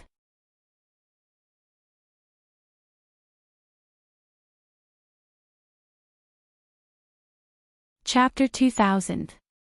But when the elevator rose less than 10 meters, there was a loud noise. Something seemed to fall from the elevator. Then, there was an intense feeling of weightlessness. Bang! The elevator landed heavily on the ground. Everyone felt their blood boil. Then, the metal door above the elevator was lifted open. That detestable face peeked in. But what welcomed him was Ham's bullets. "Get out!" Ham yelled. Holding a machine gun, he kept shooting at Gatsberria. Fisky kicked the elevator door open. The others escaped from the elevator one after another. Just then, there was a scream from behind. Ham had been disemboweled by Gatsberria. Boom! At the last moment, Ham had detonated the explosives on him. Chen Zhao watched Ham's ending silently. No matter how many grudges he had with Ham, he had to admit his final glory. He had truly accomplished his mission with a clear conscience. However, his last effort hadn't caused any damage to Gatsberria. Gatsberria strolled out of the raging flames. The freight elevator was their last hope. Now, the freight elevator had been destroyed too. Their last hope had been destroyed too. There wasn't much time left. 45 minutes had passed since Chen Zhao had activated the self-destruct device. In other words, they only had 15 minutes now. If they could pass through the even more chaotic research base, if they escaped from the main entrance, they might still have hope. But 15 minutes was far from enough. Moreover, Gatsberria clearly didn't plan on letting anyone leave alive. If they wanted to escape from the main entrance, the biggest obstacle they had to overcome was Gatsberria. He was an almost invincible monster. Not only did he have superhuman speed and strength, but he also had unimaginable abilities. Gatsberria seemed to be very satisfied with Ella Gonzalez and the others' fear of him. Then, he looked at Chen Zhao, who had been sitting on the metal bar. Chen Zhao hadn't hidden himself at all. However, his uninvolved attitude made Gatsberria even more dissatisfied. Suddenly, a beam of red light shot out from Gatsberria's horns. Chen Zhao rolled to the side, avoiding Gatsberria's red light. When the red light hit the bar, Chen Zhao could only fall to the ground. "Bastard, kneel." Gatsberria's arrogance made Chen Zhao speechless. If Chen Zhao could contact Belial now, he would probably ask her if this guy was really her descendant. Ella Gonzalez's eyes flashed. Perhaps Chen Zhao could stall Gatsberria. In this way, she might have a chance to pass through the experimental area and escape from the main entrance.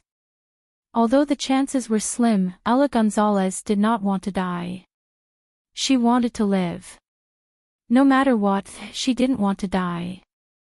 Gatsberria stared at Chen Zhao, who still had his hands in the pockets of his white coat. There was not a speck of dust on Chen Zhao's clothes, as if he hadn't fought at all. "Are you so sure that you can defeat me?"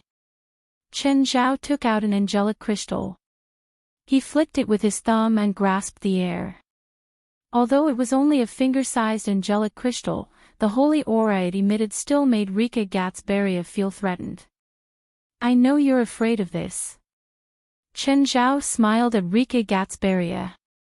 When Gatsberria saw the angelic crystal, his expression changed involuntarily. However, it wasn't easy for him to retreat so easily. "That thing can threaten me, but it's not enough." Chen Zhao crooked his finger. "You can try."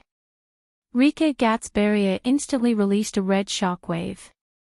It was another full-screen attack. Even Chen Zhao could not dodge it. Seizing the moment Chen Zhao was frozen, Gatsberria had already reached Chen Zhao. Chen Zhao raised his hand and grabbed Gatsberria's neck. However, Chen Zhao felt like he was grabbing a slippery eel. Gatsberria immediately broke free and retreated. Licca-Gatsbaria turned pale with fright. How could this be? How could Chen Zhao still move? Was he stronger than him? But he was just a human. Licca-Gatsbaria knew that his freezing spell wasn't perfect. The strength of the spell determined how long it could freeze the opponent. For example, when he'd fought Doppler and Beast earlier, he could easily freeze them for a few seconds or even longer. Of course, if the target was too strong, the freezing time would be shortened too. In fact, if the target was a Demon King and he could hit it, the freezing time would probably be infinitely close to zero. Chen Zhao wiped the slippery liquid off his hand. You're really a eel. So slippery. Smiling, Chen Zhao looked at Licca-Gatsbaria. You better be faster. Even if you freeze my body, it'll be meaningless if you can't be faster. Licca-Gatsbaria's body tensed up. He looked at Chen Zhao warily. Who exactly are you? Everyone stared at Chen Zhao in shock. Chen Zhao had actually counterattacked Licca-Gatsbaria. It was only a short exchange, but Chen Zhao did not fall into a passive position. I'm your great-grandmother's head. Do you believe me? How dare you? Licca-Gatsbaria lost his mind and charged at Chen Zhao. Bang! Chen Zhao kicked Licca-Gatsbaria right in the face. Licca-Gatsbaria flew into the wall, and the wall was smashed into pieces. Everyone gasped. Chen Zhao had actually kicked Licca-Gatsbaria away. Licca-Gatsbaria patted off the dust on his body. Is that all you have? Licca-Gatsbaria thought that was Chen Zhao's full strength. In his opinion, Chen Zhao definitely wanted to kill him quickly. It had been such a good opportunity. If Chen Zhao could do it, he definitely wouldn't give it up. So, Chen Zhao's strength had probably reached its limit. Chen Zhao was probably able to dispel his spell so quickly because he had some anti-magic item on him. Everyone couldn't help but become nervous. Could it be that Chen Zhao couldn't kill this monster? Just then, Licca-Gatsbaria's horns suddenly lit up like two strangely shaped incandescent lamps. In the middle of the two horns, powerful mana fluctuations began to gather. Han Bao said.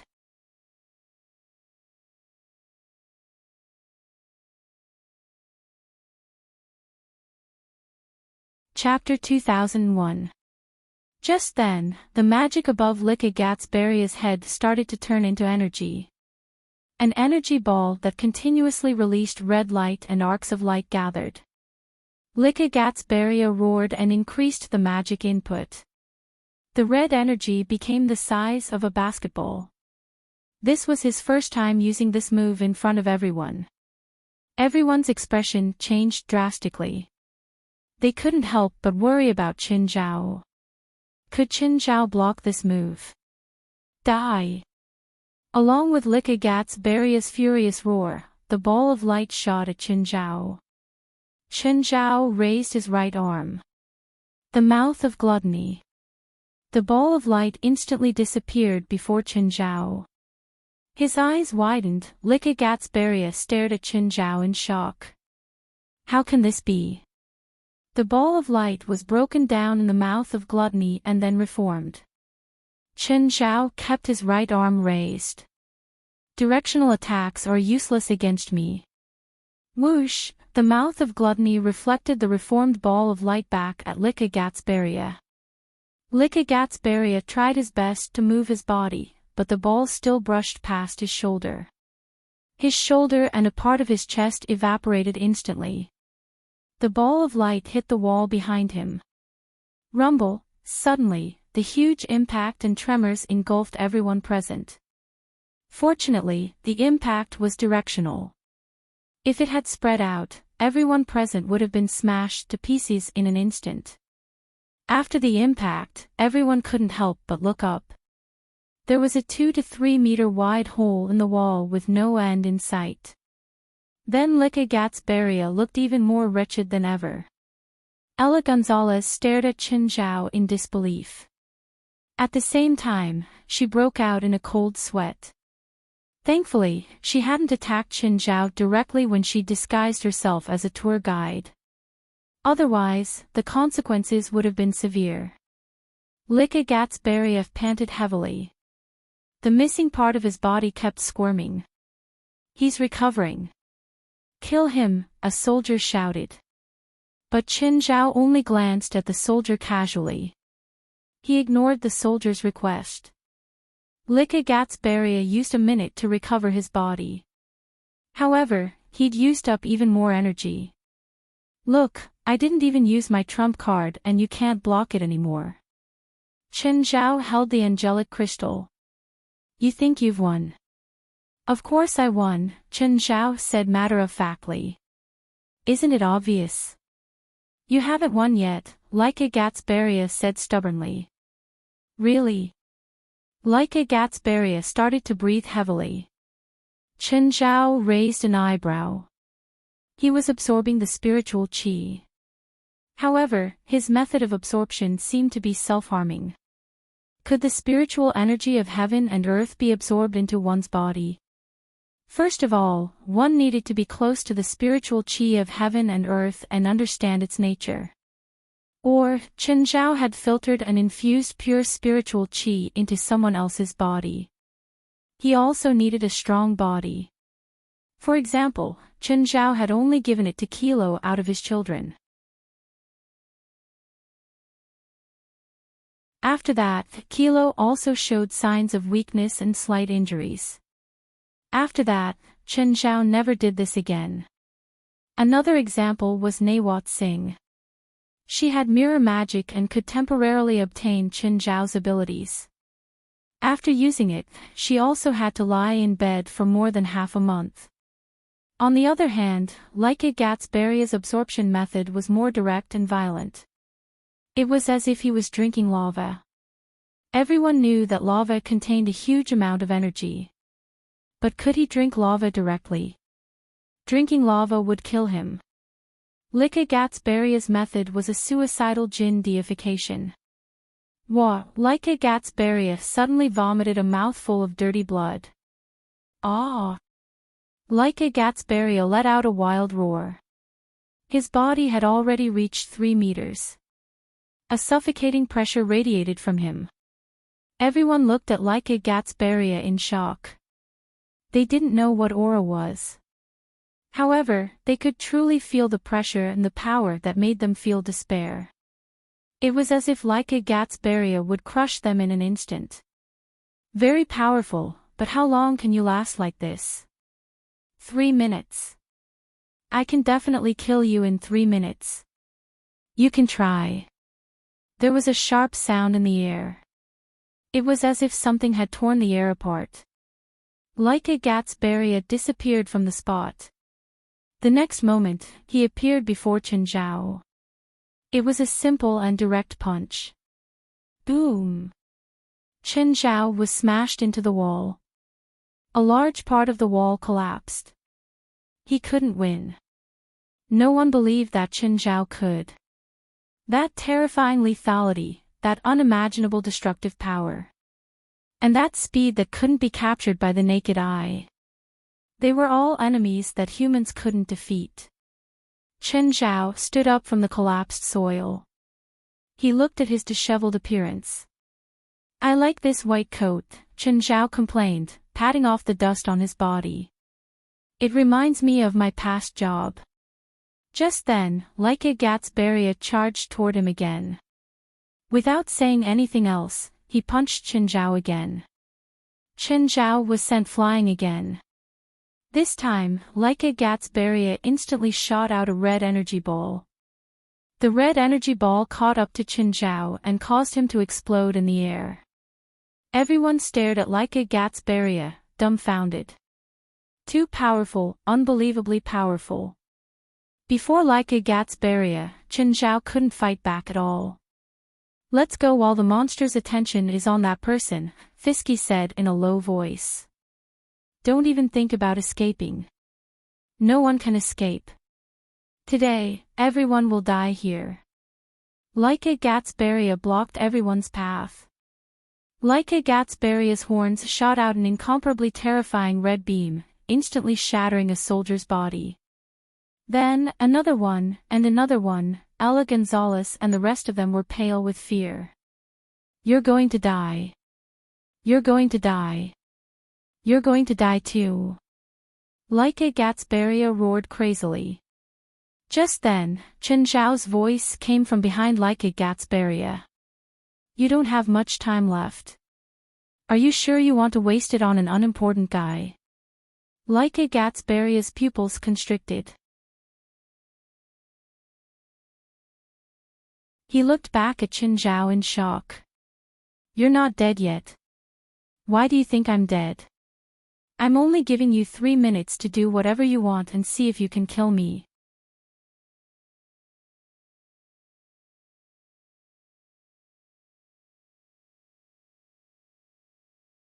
Chapter 2002. Chen Zhao twisted his neck. Did he get hit on purpose just now? The remaining people all stared at Chen Zhao in disbelief. But was it possible? Chen Zhao wasn't human. He was a monster beyond human comprehension. If Like a Gatsbaria had been beaten up on purpose, they could understand. But Chen Zhao said that he let Like a Gatsbaria attack on purpose. They found it hard to believe. "I don't need you to let me. Go die." Like a Gatsbaria roared as he charged at Chen Zhao. This time, he didn't hold back anymore. He went all out. The unstoppable power blasted at Chen Zhao. But this time, Chen Zhao's face only tilted slightly. "You don't need me to let you." "Fine." Chen Zhao punched back. Finally, Like a Gatsbaria was sent flying more than 10 meters away. Large amounts of rubble fell from above. After a brief daze, Like a Gatsbaria charged at Chen Zhao again. Chen Zhao punched at Like a Gatsbaria. Like a Gatsbaria's arm twisted instantly and his body was sent flying again. This time, he smashed heavily into the wall above him. Large amounts of rubble fell down. At this moment, Like a Gatsbaria sent another red energy ball down from above. This time, it was much more powerful than the previous ones.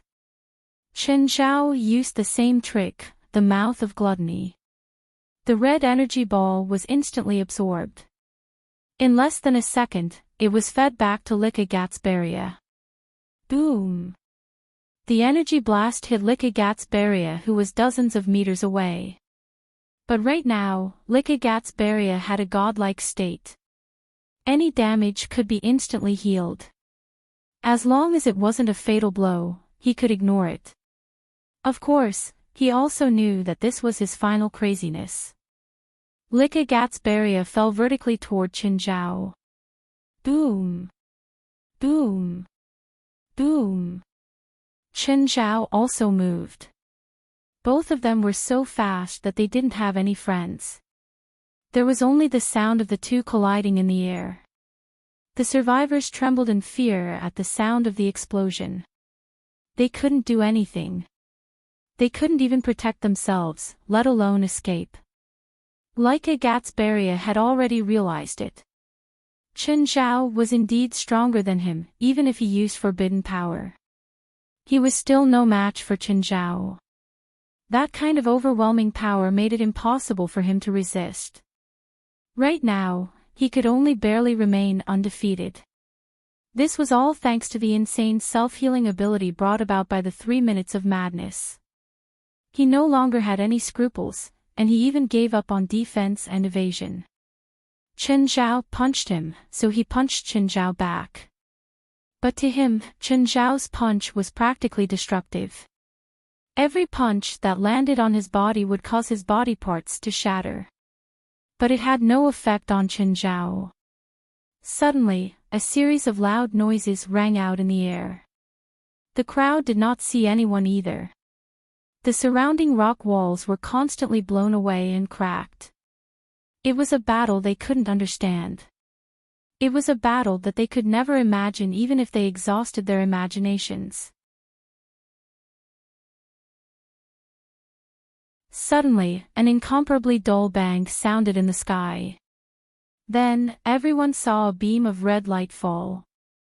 It smashed the ground into pieces. Laika Gatsbaria was lying in a huge pit. Laika Gatsbaria's body recovered quickly, and he struggled to stand up. But the next moment, Chen Zhao descended from the sky and stepped heavily on Laika Gatsbaria's chest, forcing him to the ground again. Everyone felt like they were suffocating. They felt that Chen Zhao was incomparably tall. Ella Gonzalez's face was pale.